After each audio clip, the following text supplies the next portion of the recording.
আল্লাহ তুমি বাঁচাও তুমি মারো অবিরত ক্ষমা করো তুমি বাঁচাও তুমি মারো অবিরত ক্ষমা করো ধরার যে জন তাকেই ধরো ধরার যে জন তাকেই ধরো তোমার মোটুই ছবি আল্লাহ সুবহানাল্লাহ আলহামদুলিল্লাহ লা ইলাহা ইল্লাল্লাহ সুবহানাল্লাহ আলহামদুলিল্লাহ লা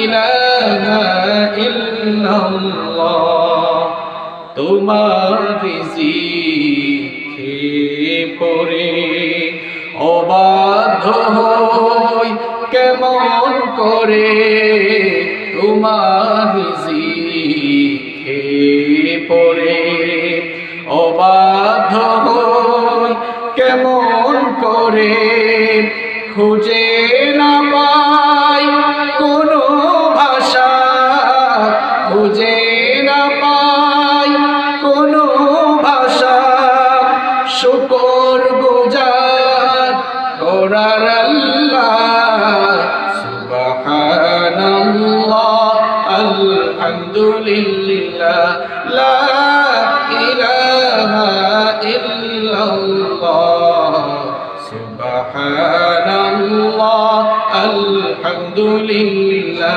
লা ইলাহা ইল্লাল্লাহ তোমার দয়ায় মোদের ধরা সারা জাহান তোমার ঘর গড়া তোমার দয়ায় মোদের ধরা সারা জাহান তোমার গড়া তোমার পথে আমার জীবন তোমার পথে আমার জীবন কবুল করো ওগো আল্লাহ সুবহানাল্লাহ আলহামদুলিল্লাহ লা ইলাহা ইল্লাল্লাহ সুবহানাল্লাহ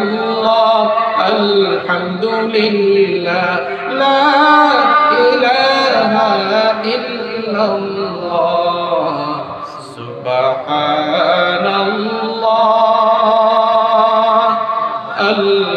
আলহামদুলিল্লাহ লা ইলাহা ইল্লাল্লাহ।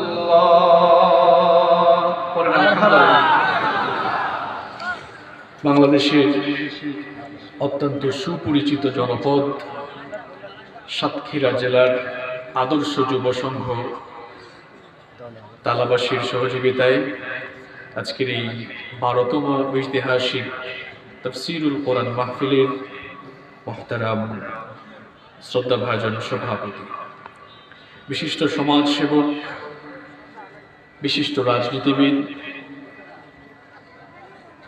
তালাবাসী প্রত্যেকটি মানুষের হৃদয়ের স্পন্দন, তালাবাসী মাটি ও মানুষের নেতা, গণমানুষের প্রিয় ব্যক্তিত্ব, জেলা পরিষদ সাতক্ষীরা এর সম্মানিত সদস্য এবং আদর্শ যুব সংঘ তালা এর সম্মানিত উপদেষ্টা, জননন্দিত জননেতা জনাব সাংবাদিক মীর জাকির হোসেন সাহেব, আতালাল্লাহু উমরাহু ওয়া বারাকাল্লাহু ফি হায়াতিহি, আমরা সবাই বলি আমিন। আজকের এই প্রোগ্রামে উপস্থিত আছেন তালা উপজেলার নির্বাহী অফিসার মোহাম্মদ তারিফুল হাসান সাহেব। মাহফিলে আমন্ত্রিত অতিথি হিসেবে উপস্থিত রয়েছেন বিশিষ্ট সমাজসেবক, বিশিষ্ট রাজনীতিবিদ, তালা উপজেলা পরিষদের স্বনামধন্য ভাইস চেয়ারম্যান, গণমানুষের প্রিয় ব্যক্তিত্ব, জননন্দিত জননেতা জনাব সর্দার মশিয়ার রহমান সাহেব, উপস্থিত রয়েছেন তালা সদর ইউনিয়ন পরিষদের স্বনামধন্য সুযোগ্য চেয়ারম্যান সর্দার জাকির হোসেন সাহেব, উপস্থিত রয়েছেন তালা ইউনিয়ন পরিষদের সাবেক চেয়ারম্যান সাংবাদিক SM নজরুল ইসলাম, উপস্থিত রয়েছেন বিশিষ্ট ব্যবসায়ী আলহাজ মোহাম্মদ মিজানুর রহমান, বিশিষ্ট ব্যবসায়ী আলহাজ মোরল আজিজুর রহমান। মাহফিলে উপস্থিত রয়েছেন যিনি আমার আগে কোরআন এবং সুন্নাহ থেকে মোটিভেশনাল এবং বিজ্ঞানময় আলোচনা আপনাদের সামনে করেছেন। আপনাদের অত্র অঞ্চলের সকলের প্রিয় মানুষ, ভালোবাসার মানুষ, আমারও খুব ভালোবাসার মানুষ, উহিব্বুহু ফিল্লাহ, আমিও তাকে আল্লাহর জন্য ভালোবাসি। খুলনা মেডিকেল কলেজের সম্মানিত RMO ডাক্তার মিজানুর রহমান, আল্লাহ তাআলা মিজান ভাইয়ের নেক হায়াত দান করুন। মাহফিলে আমন্ত্রিত অতিথি হিসেবে যারা এসেছেন, কোরআন কারীমের কারণে আল্লাহ তাআলা যেন তাদের ইজ্জত আর সম্মান আরো বাড়িয়ে দেন। আল্লাহ তাআলা যেন তাদের হায়াতের মধ্যে বারাকা দান করে দেন। আরেকজনের জন্য দোয়া করতে আপনাদের কষ্ট হয়, তাই না? আপনি যখন আরেকজনের জন্য দোয়া করবেন, ওই দোয়া আগে আল্লাহ তাআলা আপনার জন্য কবুল করবেন। সুবহানাল্লাহ কিন্তু আসতে বলে নেই। আমরা যার জন্য দোয়া করব, সেই দোয়াটি আমাদের জন্য আগে কবুল করে ফেলবেন কে? আজকের এই প্রোগ্রামকে বাস্তবায়ন করার জন্য আপনাদের থানার ওসি মহোদয় এসেছেন, পুলিশের ভাইয়েরা এসেছেন, নিরাপত্তা নিশ্চিত করেছেন, প্রশাসনের ভাইয়েরা আজকের এই প্রোগ্রাম বাস্তবায়নে যে আন্তরিকতা দেখিয়েছেন, যে সহযোগিতা করেছেন, আমরা দোয়া করছি আল্লাহ তাআলা যেন কোরআনুল কারীমের বরকতে তাদের জীবনের গুনাহগুলো মাফ করে দেন। বাংলাদেশে আমরা এই চিত্র দেখতে চাই, প্রত্যেকটি মাহফিলে আমাদের প্রশাসনের ভাইয়েরা উপস্থিত থেকে মাহফিলগুলোর সৌন্দর্য তারা যেন আরো বাড়িয়ে দেন। এটা আপনারা চান কি চান না? আমাদের প্রশাসনের ভাইয়েরা যদি এই প্রোগ্রামগুলিতে উপস্থিত হয়ে যান, তাহলে আর কোনো মাহফিলে শ্রোতামণ্ডলী এসে কোনো গুন্ডা কিংবা মাস্তানের আক্রমণের শিকার হবেন না। আমি প্রশাসনের ভাইদেরকে আন্তরিক ধন্যবাদ জ্ঞাপন করছি। পাশাপাশি উপজেলা নির্বাহী অফিসার জনাব তারিফুল হাসান সাহেবকেও মোবারকবাদ জানাচ্ছি। সারাদিনের কর্মব্যস্ততা শেষে এই রেস্টের টাইমে তিনি আপনাদেরকে ভালোবাসেন বলে, আপনাদের প্রতি তার আন্তরিকতা আছে বলে এবং কোরআনুল কারীমের প্রতি তার অগাধ ভালোবাসা আছে বলেই তিনি মাহফিলে চলে এসেছেন। আর আপনাদের এলাকার প্রত্যেকটি মানুষ স্বতঃস্ফূর্তভাবে মাহফিলে যেভাবে এসেছেন, মায়েরা বোনেরা যেভাবে ছুটে এসেছেন, এটি প্রমাণ করে আল্লাহর কোরআনকে আপনারা হৃদয় দিয়ে ভালোবাসেন। এবং আমরা নির্দ্বিধায় বলতে পারি, এই সাতক্ষীরার মাটি এটি হচ্ছে কোরআনের ঘাঁটি। আল্লাহ তাআলা যেন আমাদেরকে কোরআনের জন্য কবুল করে নেন। আপনারা একটু ঠিক আসতে বলিয়েন, কেন জানেন? কারণ এক শ্রেণীর মানুষ আছে এই আওয়াজটা শুনলে এরকম কেঁপে ওঠে, তাদের দিল যেন না কাঁপে, একটু আসতে বলিয়েন। আচ্ছা, সম্মানিত ভাইয়েরা, আজকের এই মাহফিলে উপস্থিত সম্মানিত উলামায়ে কেরাম, প্রাণ প্রিয় সাতক্ষীরাবাসী, আপনারা সবাই কেমন আছেন? পেছনের ভাইরা কেমন আছেন? আলহামদুলিল্লাহ, আমিও আল্লাহর রহমতে ভালো আছি। আমাদের সবাইকে ভালো রেখেছেন কে? আমাদেরকে সুস্থ রেখেছেন কে? কোরআনের এই মেলায় আমাদেরকে শামিল হওয়ার তৌফিক দিয়েছেন কে? হৃদয়ের সবটুকু ভালোবাসা, আবেগ অনুভূতিকে উজাড় করে দিয়ে শরীরের সকল শক্তি গলার মাঝ বরাবর এনে সাতক্ষীরার জনপদের আকাশ বাতাস প্রকম্পিত করে আমরা খুশি হয়ে সবাই পড়ছি আলহামদুলিল্লাহ। আমরা প্রশংসা করেছি কার? লাভ হয়েছে কার? লাভটা হলো কার? আমরা যখন কোনো ব্যক্তি বা কোনো বস্তুর প্রশংসা করি, যার প্রশংসা করি তিনি আনন্দিত হন, খুশি হন, তার ফায়দা হয়। কিন্তু যখনই আমরা আমাদের মহান রবের শুকরিয়া আদায় করি, আল্লাহ তাআলা আমাদের প্রত্যেকের আমলনামাকে নেকি দিয়ে ফিল আপ করে দেন। সুবহানাল্লাহ। এই জন্য সবসময় আমরা প্রশংসা করব কার? সকল কাজ শুরু করব কার নামে? সম্মানিত ভাইয়েরা, আপনারা কোরআনুল কারীমের মাহফিলে এসেছেন। এটি কোনো রাজনৈতিক মঞ্চ নয়। এখানে আমরা রাজনৈতিক কোনো কথা বলি না। এখানে আমরা সংবিধান বিরোধী, রাষ্ট্রবিরোধী কিংবা উস্কানিমূলক কোনো বক্তব্য প্রদান করি না। আমরা এখানে মানুষের চরিত্র সংশোধনের কথা বলি। আমরা এখানে মানুষদেরকে জান্নাতের পথের দিকে আহ্বান করি। আমরা মানুষদেরকে নামাজের দিকে আহ্বান করি। আমরা মানুষদেরকে একটি সুন্দর জীবন গঠনের জন্য কোরআন সুন্নাহ ভিত্তিক গাইডলাইন এই সকল প্রোগ্রামগুলো থেকে আমরা দিয়ে থাকি। কোরআনুল কারীম এটি এমন একটি কিতাব, এর কাছে যারাই আসে তাদের মর্যাদা বাড়িয়ে দেন কে? এটি এমন এক কিতাব, এই কিতাবের সংস্পর্শে যারা আসে তার মর্যাদা বাড়ে নাকি কমে? যেই ফেরেশতা এই কোরআন নিয়ে আসলেন, সকল ফেরেশতাদের চাইতে ওই ফেরেশতার মর্যাদা সবচাইতে কম না বেশি? যেই ভাষায় কোরআন নাজিল হলো, পৃথিবীর সকল ভাষার উপরে ওই ভাষার শ্রেষ্ঠত্ব সবচাইতে কম না বেশি? আবার দেখেন, যার উপরে এই কিতাব নাজিল হলো, পৃথিবীর সমস্ত মানুষের উপরে তার মর্যাদা কম না বেশি? যেই মাসে এই কোরআন নাজিল হয়েছে, বছরের 12টি মাসের মধ্যে ওই মাসটার দাম কম না বেশি? যেই রাতে এই কোরআন নাজিল হয়েছে, সারা বছরের সকল রাতের ভেতরে ওই রাতটির শ্রেষ্ঠত্ব বেড়ে গিয়েছে, কারণ ওই রাতে আল্লাহর কিতাব কোরআন নাজিল হয়েছে। আবার দেখেন, কাঠ দিয়ে সোফা বানানো হয়, চেয়ার টেবিল বানানো হয়, কাঠ দিয়ে ফার্নিচার বানানো হয়, আসবাবপত্র বানানো হয়। সেই কাঠের সঙ্গে সেই ফার্নিচার, চেয়ার টেবিল কিংবা সোফার সাথে মানুষের পা লাগলে মানুষ কখনো সালাম করে না, সম্মান কিংবা ভক্তি করে চুমু খায় না। কিন্তু কাঠের 2টা টুকরা দিয়ে যখন রেহাল বানানো হয়, আর সেই রেহালের উপরে যখন আল্লাহর কিতাব কোরআন রাখা হয়, সেই কাঠের টুকরার মর্যাদা তখন বাড়ে নাকি কমে? দেখা যায় মানুষের পায়ের সাথে লাগলে মানুষেরা সেই কাঠের 2টা টুকরাকে বুকের সঙ্গে জড়িয়ে ধরে সম্মান বা ভক্তি করে চুমু খায়, কারণ কাঠের সেই ছোট্ট 2টা টুকরার উপরে কার কিতাব রাখা হয়েছে। আবার দেখেন, গার্মেন্টস ফ্যাক্টরিতে অনেক কাপড় থাকে, শপিং মলে ঢুকলে আমরা কাপড়ের অনেক দোকান দেখি। আবার আমাদের বাসা বাড়িতে আলমারির ভেতরে আলনার মধ্যে অনেক কাপড় আছে। সেই কাপড় যখন আমরা আলনা থেকে টান দেই, মাঝে মাঝে দেখা যায় কিছু কাপড় আমাদের পায়ের তলায় পড়ে যায়। পায়ের তলায় কোনো কাপড় পড়ে গেলে সেই কাপড়কে হাতে নিয়ে আমরা তো কখনো বুকের সঙ্গে জড়িয়ে ধরি না, সম্মান বা ভক্তি করে চুমু খাই না। কিন্তু কাপড়ের ছোট্ট একটি টুকরা দিয়ে যখন গিলাফ, জিলবাব বা বস্তুনি বানানো হয়, আর সেই কাপড়ের ছোট্ট টুকরাটি যখন মানুষের হাত থেকে পড়ে যায়, মানুষেরা তখন মুখের সামনে নিয়ে চুমু খায়, সম্মান কিংবা ভক্তি করে বুকের সঙ্গে জড়িয়ে ধরে।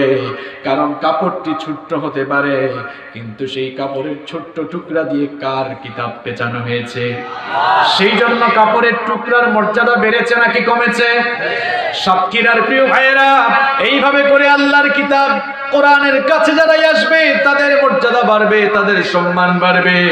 আপনারাও যদি আল্লাহর কিতাবের কাছে আসেন, আল্লাহর কিতাব পড়ার চেষ্টা করেন, বোঝার চেষ্টা করেন, কোরআনের রঙে জীবনটাকে রাঙাবার চেষ্টা করেন, আল্লাহর কোরআনের প্রচার প্রসারের জন্য যদি নিজেকে নিবেদিত করে দেয়, তাহলে এই কোরআন কিয়ামতের দিন আপনার পক্ষ হয়ে আল্লাহর সামনে দাঁড়িয়ে যাবে। মুসলিম শরীফের বর্ণনায় হাদিস এসেছে, আল কোরআন হুজ্জাতুল লাকা আও আলাইক। বিশ্বনবী সাল্লাল্লাহু আলাইহি ওয়াসাল্লাম বলেছেন, এই কোরআন কাল কিয়ামতের কঠিন দিনে হয় তোমাদের পক্ষে দাঁড়াবে অথবা তোমাদের বিপক্ষে দাঁড়াবে। প্রশ্ন হলো, কোরআন কার পক্ষে দাঁড়াবে? যারা আল্লাহর কিতাব, এই কোরআনকে পৃথিবীতে ভালোবেসেছিল, কোরআন পড়েছিল, কোরআন বুঝেছিল, কোরআনের রঙে জীবনটাকে রাঙিয়েছিল, আল্লাহর কিতাব কোরআনের প্রচার প্রতিষ্ঠায় নিজেকে নিবেদিত করে দিয়েছিল। আল্লাহর কোরআন ওই লোকটার পক্ষে কিয়ামতের দিন আল্লাহর সামনে দাঁড়িয়ে ঝগড়া করবে ততক্ষণ লোকটাকে আল্লাহ মাফ করে না দিয়ে জান্নাতের ভেতরে ঢোকাবেন না যতক্ষণ। সুবহানাল্লাহ। আর এই কোরআন কার বিরুদ্ধে দাঁড়াবে? যারা পৃথিবীতে কোরআনের বিরুদ্ধে দাঁড়াবে। তাহলে আমরা কোরআনের পক্ষে থাকবো নাকি বিপক্ষে থাকবো? যারা বললেন না সবাই আওয়াজ করে বলেন আমরা কোরআনের পক্ষে না বিপক্ষে? কোরআনের পক্ষে থাকলে অমরের মতো মর্যাদা বেড়ে যাবে। মক্কার সবচাইতে শ্রেষ্ঠ কাফের ছিল এই অমর, আর কোরআনের কাছে আসার পর লৌহ মানব পরশ পাথরে পরিণত হয়ে পৃথিবীতে থেকে জান্নাতের সার্টিফিকেট নিয়ে বিদায় হলেন। আল্লাহু আকবার। কোরআনের বিরুদ্ধে গেলে মানুষ গালির পাত্র হয়ে যায়। কোরআনের বিরুদ্ধে গেলে মানুষ গালির, জামাতের সাথে মানুষ গালি খায়। যেই লোকটা কোরআনের বিরুদ্ধে যাবে শুধু গালি খাবে। কিরকম জানেন? বলেন তো, পৃথিবীতে এই কোরআন নাজিল হওয়ার পর, এখানে তো কোরআন নেই, কোরআন নাজিল হওয়ার পর কোরআনের বিরুদ্ধে যারা কাজ করেছিল এদের নেতা কে ছিল? সবাই তো বললেন না, আবু জাহাল। আচ্ছা বলেন তো, আবু জাহাল কি আবু জাহালের আসল নাম? হ্যাঁ, তাহলে বলেন আবু জাহালের আসল নাম কি? হ্যাঁ, আবুল হিকমা না, আবুল হাকিম। আজকে প্রশাসনের ভাইয়েরা সহ এলিট পার্সন যারা এসেছেন সবাই শুনে যান, আমরা যাকে আবু জাহাল নামে চিনি এই লোকটার আসল নাম আবু জাহাল নয়, এই লোকটার নাম হচ্ছে আবুল হাকিম। লোকটার নাম কি? আবুল হাকিম। এটা বাংলা না আরবি? হ্যাঁ, তাহলে বাংলাও তো জানা দরকার, কারণ আমরা তো বাংলা কোনটা ওইটাও বুঝি না, আরবি কোনটা ওইটাও বুঝি না। আমাদের বাংলাদেশি এক লোক সৌদি আরবে গিয়েছিল, গিয়ে আফসোস করে বলে, আরে এটা কোন দেশে আসলাম, এখানে সব কিছু আরবিতে হয়, শুধু আজান একামত আর নামাজটা বাংলায় হয়। কারণ বাংলাদেশে আজান একামত নামাজ সব সময় শুনছে, তো ওই সৌদি আরবে গিয়ে মিল পাইছে, বুঝছে এটাও বাংলা হয়ে গিয়েছে। আবুল হাকিম এর অর্থ হচ্ছে জ্ঞানীদের পিতা। আবুল হাকিম অর্থ হলো জ্ঞানীদের পিতা। তো এই আবুল হাকিম মক্কার সবচেয়ে বিশিষ্ট ব্যক্তি ছিল, মক্কার সবচেয়ে বড় নেতা ছিল। কথাটা কি ভুল বললাম? এখন তো আবার এই মাহফিলের নেতাও বলা যায় না। তো নেতা বললে যদি আপনি আপনার উপর টেনে নেন, বুঝতে হবে ওই নেতার সাথে আপনার চরিত্রের মিল আছে। তাহলে আপনার শরীরে এত কাতুকুতু লাগে কেন? আমি তো আবু জেহেলের কথা বলছি, আমি আপনার কথা বলছি না। আবু জেহেলের কথা বলার কারণে এখন যদি আপনার গায়ে লাগে, বুঝতে হবে আবু জেহেলের নেতৃত্বের অনুসরণ আপনার জীবনের ভেতরে রয়েছে। আপনার শরীরে কাতুকুতু লাগার কথা না।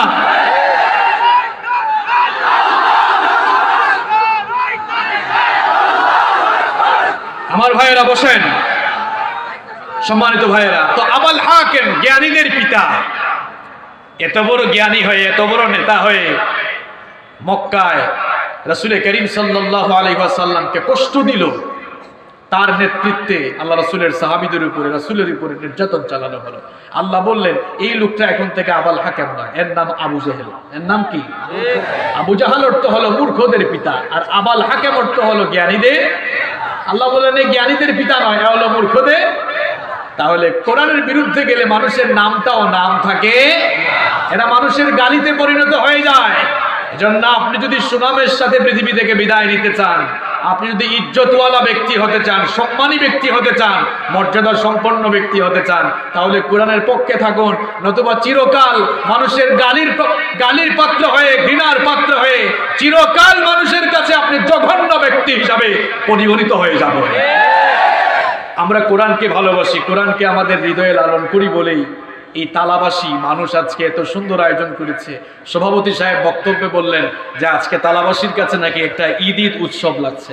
সুবহানাল্লাহ। কোরআনের প্রতি যে আপনাদের ভালোবাসা আছে, এটি তার বহিঃপ্রকাশ। আলহামদুলিল্লাহ, আল্লাহ কবুল করেন। সম্মানিত ভাইয়েরা, এখানে আমরা যারা এসেছি, আমরা প্রত্যেকেই কোনো না কোনো পরিবারের সদস্য। কোনো না কোনো পরিবারের সদস্য হলেও মৌলিকভাবে কিন্তু আমরা সবাই এক পরিবারের সদস্য। পৃথিবীর একজন পুরুষ এবং একজন নারী, সাইয়েদেনা আদম আলাইহিস সালাম এবং আমাদের মা সাইয়েদাতুনা হাওয়া আলাইহাস সালাম, এই দুইজন ব্যক্তির মাধ্যমে, একজন পুরুষ আর একজন নারীর মাধ্যমে গোটা দুনিয়ায় মানব বংশের বিস্তার সাধিত হয়েছে। একটি পরিবার থেকে পৃথিবীতে এতগুলো পরিবার হয়েছে। পরিবার হচ্ছে পৃথিবীর মানব সভ্যতার মূল উৎস। একটি পরিবার থেকেই এই পৃথিবীতে বিশাল জগৎ সংসার হয়েছে। পরিবার হলো মানুষের মূল ভিত্তি, এখান থেকেই মানুষ সবকিছু শিখে। একটি সমাজ, সভ্যতা কিংবা রাষ্ট্রের মূল ভিত্তি হলো পরিবার। পরিবার ঠিক থাকলে সমাজ ঠিক থাকে, আর সমাজ ঠিক থাকলে একটি সভ্যতা এবং একটি রাষ্ট্রীয় শৃঙ্খলা থাকে। এখানে আমরা যারা এসেছি আমরা প্রত্যেকেই কোনো না কোনো পরিবারের সদস্য। আজ আমাদের পরিবার নষ্ট হয়ে যাচ্ছে, আমাদের পরিবারগুলোতে বিশৃঙ্খলা দেখা দেওয়ার কারণে আমাদের সমাজ, সভ্যতা এবং রাষ্ট্রের মধ্যে বিশৃঙ্খলা দেখা দিয়েছে। কারণ সমাজ কিংবা রাষ্ট্রে যারা বিশৃঙ্খলা ঘটায় এরাও কোনো না কোনো পরিবারের সদস্য। আমাদের পরিবারগুলো যদি সুন্দর হয়ে যায়, আমাদের পরিবারগুলো যদি সুখী পরিবার হয়ে যায়, আমাদের পরিবারে যদি শৃঙ্খলা চলে আসে, তাহলে আমাদের সমাজ এবং রাষ্ট্রেও অটোমেটিক্যালি শৃঙ্খলা এবং শান্তি ফিরে আসবে ইনশাআল্লাহ। আমাদের পরিবারগুলোতেই তো আজকে অশান্তি, আমাদের পরিবারগুলোতে আজকে গ্যাঞ্জাম লেগে আছে, আমাদের পরিবারগুলোতে বিশৃঙ্খলা লেগে আছে। আমার অসংখ্য মায়েরা বোনেরা মাহফিলে এসেছেন, আমি আসার সময় শুনলাম এবং দেখেও এসেছি যে জায়গা হচ্ছে না, মায়েরা বোনেরা দাঁড়িয়ে আছেন। এজন্য সবার উদ্দেশ্যে আমি আজ কিছু কথা বলতে চাই। আমাদের পরিবারগুলো যদি সুন্দর হয়ে যায়, আমাদের পরিবারগুলোতে যদি দিন চর্চা থাকে, তাহলে আমাদের সমাজ, আমাদের রাষ্ট্র সুন্দর হয়ে যাবে ইনশাআল্লাহ। আমাদের পরিবারগুলোতে আজকে অশান্তি লেগে আছে। পরিবারের সুখ না থাকলে মানুষ জীবনে সুখী হতে পারে? কোটি কোটি টাকা আছে, গাড়ি বাড়ি, ইন্ডাস্ট্রির মালিক, কিন্তু লোকটার পরিবারে যদি সুখ শান্তি না থাকে, আপনি বাহিরে থাকেন নাদুস নুদুস দেখবেন, তেল তেলে চেহারার মনে হলেও লোকটা কিন্তু ভেতরে ভেতরে পুড়ে মরে যাচ্ছে, অন্তর্দহনে আছে, আপনি সেটা জানেন না। পারিবারিক সুখ শান্তি ছাড়া মানুষ জীবনে পূর্ণাঙ্গ সুখ সমৃদ্ধি, মানুষ তার জীবনে পূর্ণাঙ্গ সুখ সমৃদ্ধি যে একটি ছোঁয়া আছে সেটা পেতে পারে না। এজন্য সবাই পারিবারিক ভাবে সুখী হতে চায়, কেউ হতে পারে কেউ হতে পারে না। আপনারা সবাই একটি সুখী পরিবার চান কি চান না? কারা কারা চান না হাত তোলেন তো। মাশাআল্লাহ, সবাই সুখী পরিবার চান তো? বিশ্বাস করেন, এই বাংলাদেশের প্রত্যেকটি পরিবার যখন সুখী পরিবার হবে, বাংলাদেশের প্রত্যেকটি জনপদ সুখী হয়ে যাবে। আর বাংলাদেশের প্রত্যেকটি জনপদ যখন সুখী হয়ে যাবে, বাংলাদেশ, পুরো বাংলাদেশ তখন বদলে যাবে ইনশাআল্লাহ। তাহলে আমরা সবাই সুখী পরিবার চাই। সুখী পরিবার তো এমনি এমনি হবে না। আমরা যদি আমাদের পরিবারকে সুখী পরিবার বানাতে চাই, সুখী পরিবার গঠনের কিছু ফর্মুলা রয়েছে, কিছু এলিমেন্টস রয়েছে, কিছু উপাদান রয়েছে। সেই ফর্মুলাগুলো গ্রহণ করে, সেই ফর্মুলার আলোকে আমরা যদি আমাদের পরিবারগুলোকে ঢেলে সাজাই, তাহলে আমাদের পরিবারগুলো সুখী পরিবার হয়ে যাবে, আমাদের পরিবারগুলোতে সুখ শান্তি ফিরে আসবে ইনশাআল্লাহ। সুখী পরিবার গঠনের জন্য, সুখী পরিবার পাওয়ার জন্য কোরআন সুন্নাহ আমাদেরকে যে ইনস্ট্রাকশন দিয়েছে, সেই ইনস্ট্রাকশনগুলো গ্রহণ করতে পারলেই আমাদের পরিবারগুলো সুখী পরিবার হয়ে যাবে। আমি আমার ক্ষুদ্র রিসার্চে, আমি আমার ক্ষুদ্র গবেষণায় পরিবারকে সুখী পরিবার হিসেবে গঠন করতে হলে, পরিবারকে একটি সুখ সমৃদ্ধির পরিবার বানাতে চাইলে কি কি ফর্মুলা গ্রহণ করতে হবে, আমি আমার ক্ষুদ্র গবেষণায় 13টি ফর্মুলা খুঁজে খুঁজে বের করেছি। এই 13টি প্রেসক্রিপশন নিয়ে যদি আজকের মাহফিল থেকে যেতে পারি, তাহলে এই নজরুল ভাই এবং পলাশ ভাইয়ের নেতৃত্বে তালাবাসী মানুষ আজকে যে আয়োজন করলো, এই আয়োজন সফল হয়ে যাবে ইনশাআল্লাহ। সুখী পরিবার গঠনের জন্য আজকে কোরআন সুন্নাহর 13টি প্রেসক্রিপশন নিয়ে আমরা সবাই বাড়ি যাব। রাজি আছেন তো? মাত্র 13টা কথা বলবো আমি, 13টি কথা। মূল কথা কয়টা? সবাই বলেন, মূল কথা কয়টা? আজকের মূল কথা 13টা। এই 13টি মূল কথা নিয়ে বাড়ি যেতে পারলেই আজকের মাহফিল সফল হয়ে যাবে, এমনকি জীবন সফল হয়ে যাবে ইনশাআল্লাহ। আপনার পরিবারের সুখ নাই কেন সেটাও আজকে আপনি জানতে পারবেন, আর পরিবারের সুখ আনতে হলে কি করতে হবে সেটাও আজকে আমরা জেনে নিব ইনশাআল্লাহ। আমাদের দেশে অনেক জায়গায় মাহফিল হয়, আলোচক নিজেও জানেন না তিনি কি, কোন বিষয়ে, কোন টপিকে কথা বলেন। আবার শ্রোতারা যারা আসেন তারাও জানেন না কোন টপিক নিয়ে কথা হয়। এমনটা যেন না হয়, আমরা যেন আলোচনার শিরোনাম মনে রাখতে পারি, কোন বিষয় শিখে যাচ্ছি। এটা তো আপনাদের নলেজ অর্জন করার জায়গা। আমি বাংলাদেশের সব জায়গায় বলি যে এই মাহফিলগুলো হচ্ছে আমজনতার একটি ক্লাস করার চমৎকার পরিবেশ, ক্লাস করার একটি জায়গা। এখান থেকে তো আপনারা দিন শিখবেন, আপনাদের জীবনে দিন প্র্যাকটিস করার জন্য মৌলিক নলেজগুলো আপনারা এখান থেকে অর্জন করবেন। তা আমরা আমাদের পরিবারগুলোকে সুন্দর করে সাজাবো, সুখী পরিবার হিসেবে তৈরি করব। এই জন্য কয়টা কাজ করতে হবে? একটা আওয়াজ করে বলেন তো কয়টা? আরো জোরে বলেন কয়টা? 13টা। শুরু হয়ে যাচ্ছে কিন্তু। যাদের কাছে স্মার্টফোন আছে নোট করা শুরু করেন। এটা ক্লাসের মতো একাডেমিক স্টাইলে আলোচনা হবে, জীবন বদলে যাবে ইনশাআল্লাহ। নাম্বার 1, 1 নাম্বার হচ্ছে উত্তম জীবন সঙ্গী নির্বাচন করা। 1 নাম্বার কাজে গরজ লাগলে কিন্তু গোটা পরিবার শেষ হয়ে যাবে। 1 নাম্বার হলো উত্তম জীবন সঙ্গী নির্বাচন করা, যেই কাজের মাধ্যমে মানুষের সংসার শুরু হয়। বিবাহ, বিয়ের সময় আপনি নেককার একটি মেয়েকে চুজ করবেন। আমার বোনেরা যারা মাহফিলে এসেছেন, নেককার একটি ছেলেকে চুজ করে সংসার শুরু করতে হবে। বিয়ের সময় পুরুষ মানুষরা 4টা জিনিস লেখে। সবাই বলেন তো কয়টা? 4টি জিনিস লেখে। এটা আমার কথা নয়, বুখারীর বর্ণনায়, মুসলিমের বর্ণনায় হাদিস এসেছে। عن أبي هريرة رضي الله عنه عن النبي صلى الله عليه وسلم قال تنكح المرأة لأربع। سيد المحدثين আবু হুরায়রা রাদিয়াল্লাহু আনহু হাদিসটি বর্ণনা করেছেন। বিশ্বনবী সাল্লাল্লাহু আলাইহি ওয়াসাল্লাম বলেছেন, 4টি জিনিসের প্রতি লক্ষ্য রেখে পুরুষেরা নারীদেরকে বিয়ে করে। নাম্বার 1, 1 নাম্বার হলো লিমালিহা, মেয়ের ধন দৌলত। 2 নাম্বার হলো ওয়ালি হাসবিহা, মেয়ের বংশমর্যাদা। 3 নাম্বার হলো ওয়ালি জামালিহা, মেয়ের রূপ সৌন্দর্য। আর 4 নাম্বার হলো ওয়ালি দীনিহা, মেয়ের দিনদারিতা। এই 4টি কোয়ালিটির উপরে ডিপেন্ড করে, এই 4টি কোয়ালিটির প্রতি লক্ষ্য রেখে পুরুষেরা নারীদেরকে বিয়ের সময় পছন্দ করে। আল্লাহর নবী বললেন, এই 4টি কোয়ালিটির মধ্যে ফসফর বিদাতিদ দ্বীন তারিবাত ইয়াদাক, সবার আগে দিনদার মেয়েকে প্রাধান্য দাও, সবার আগে নেককার নারীকে প্রাধান্য দাও।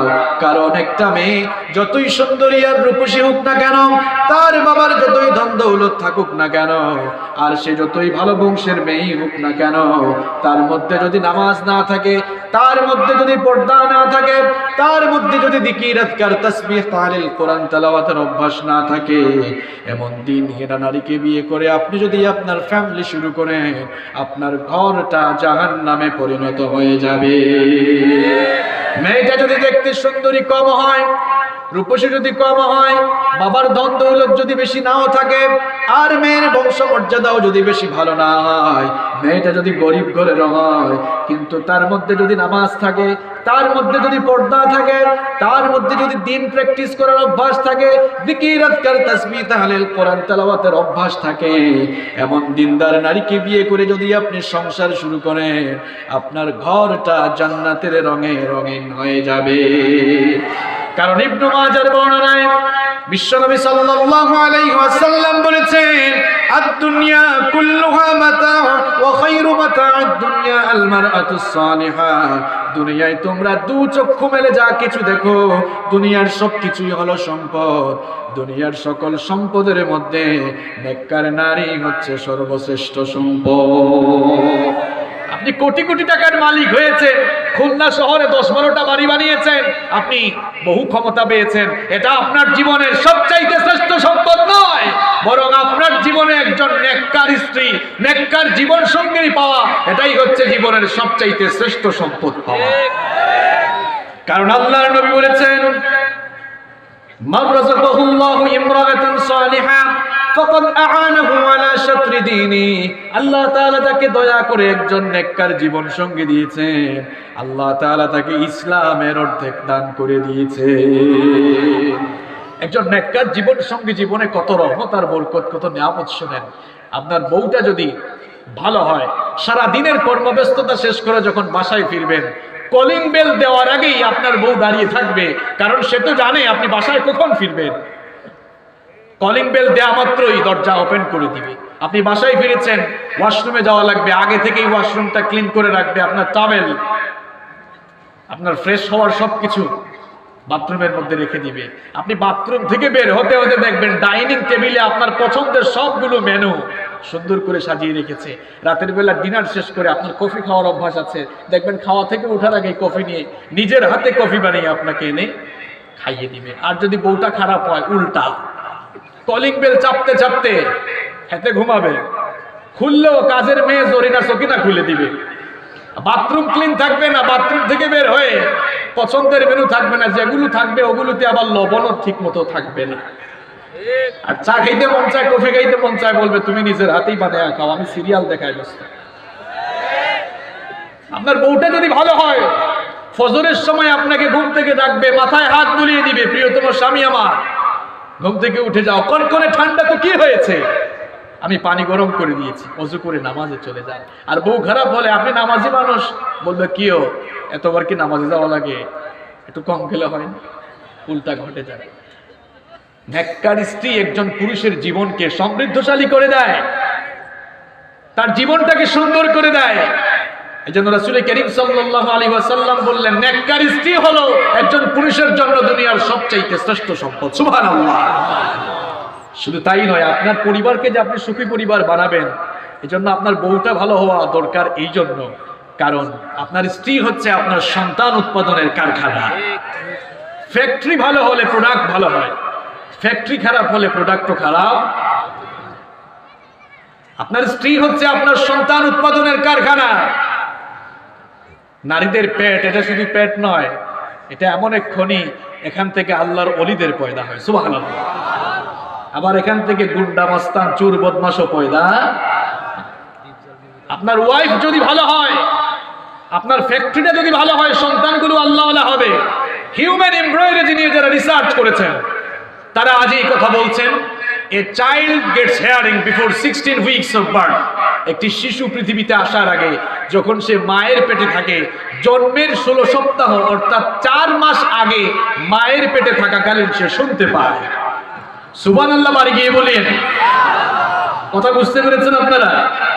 আমরা যখন মায়ের পেটে ছিলাম, পৃথিবীতে আসার 4 মাস আগে থেকে আমরা শুনতে পেতাম। সুবহানাল্লাহ পড়বেন না? ভ্রূণ তত্ত্ব নিয়ে যারা রিসার্চ করেছেন, তারা এই কথা বলছেন। তো আপনারা বলবেন, হুজুর মেডিকেল সায়েন্স তো তাহলে অনেক এগিয়েছে, বিজ্ঞান অনেক এগিয়েছে, ঠিক, কিন্তু কোরআনের চেয়ে বেশি আগাতে পারে নাই। হিউম্যান এমব্রয়ডারি নিয়ে রিসার্চ করে বর্তমান দুনিয়ার চিকিৎসা বিজ্ঞানীরা যে তথ্যটি দুনিয়ার মানুষকে জানিয়েছেন, আপনারা জানলে অবাক হয়ে যাবেন। আল্লাহর কোরআনে সেই সায়েন্টিফিক ইনফরমেশন 1500 বছর আগে আল্লাহ তাআলা প্রকাশ করে দিয়েছেন। সুবহানাল্লাহ। কোরআনুল কারীম খুলে দেখুন, আল্লাহ তাআলা মানুষের শ্রবণ শক্তির কথা বলতে গিয়ে যে শব্দ চয়ন করেছেন, সেটা হচ্ছে সাম। আর দৃষ্টি শক্তির কথা বুঝাতে গিয়ে যে শব্দ চয়ন করেছেন, সেটা হলো বাসার।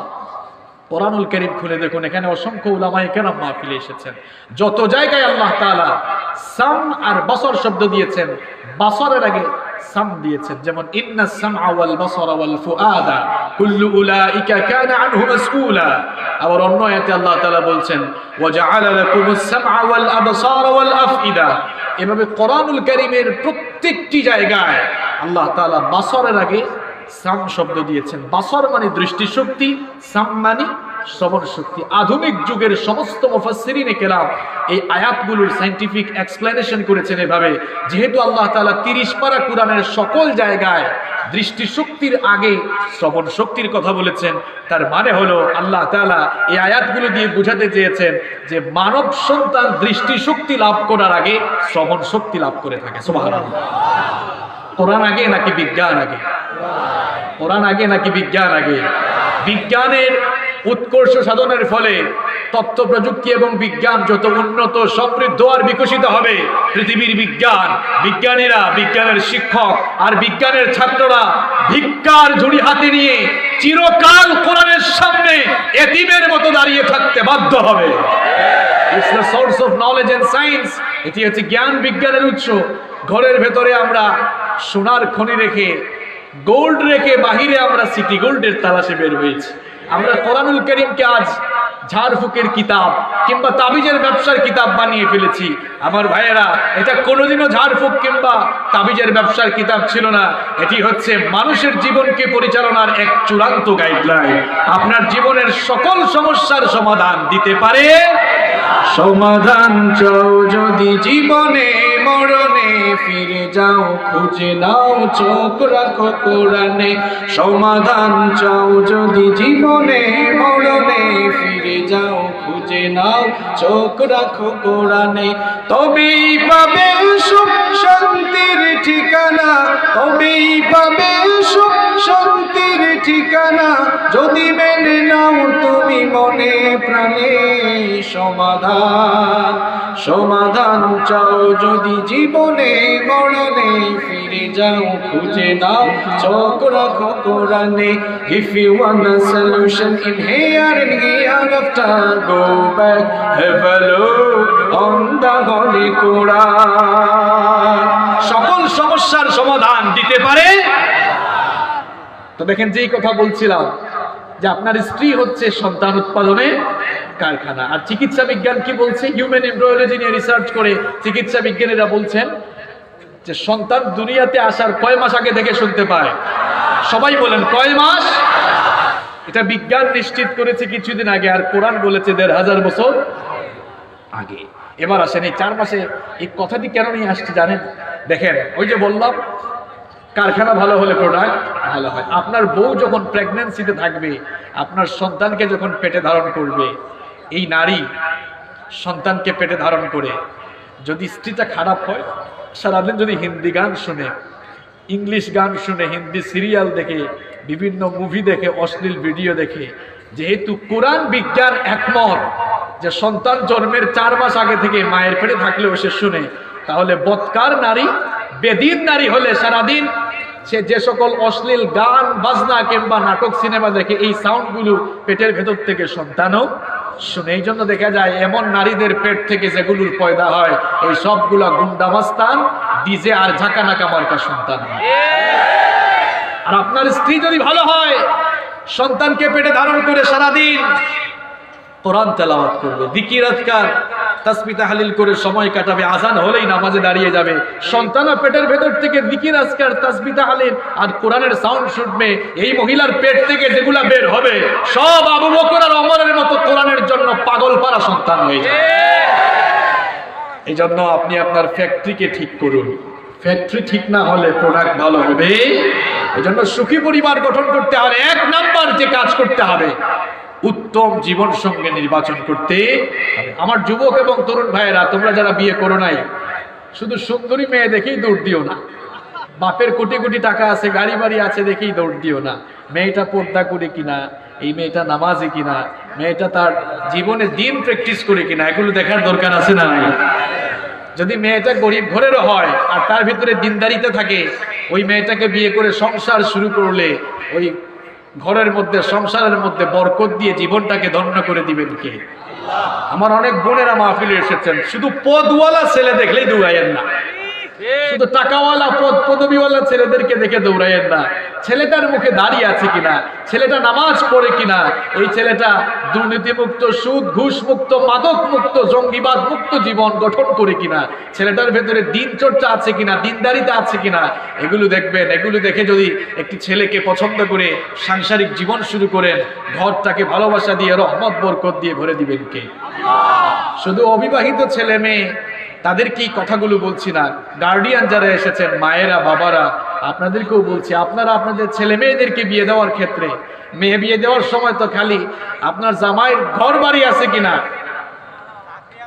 চাকরি আছে কিনা, ব্যবসা আছে কিনা, এত কিছু দেখেন, সব আছে, কিন্তু এর ভেতরে যদি দিনদারিতা না থাকে, আপনার মেয়ের কপাল পুড়বে। অবিবাহিতরা যে আওয়াজ দিচ্ছে দেখতেছেন, মনের ভিতরে জ্বালা আছে তো।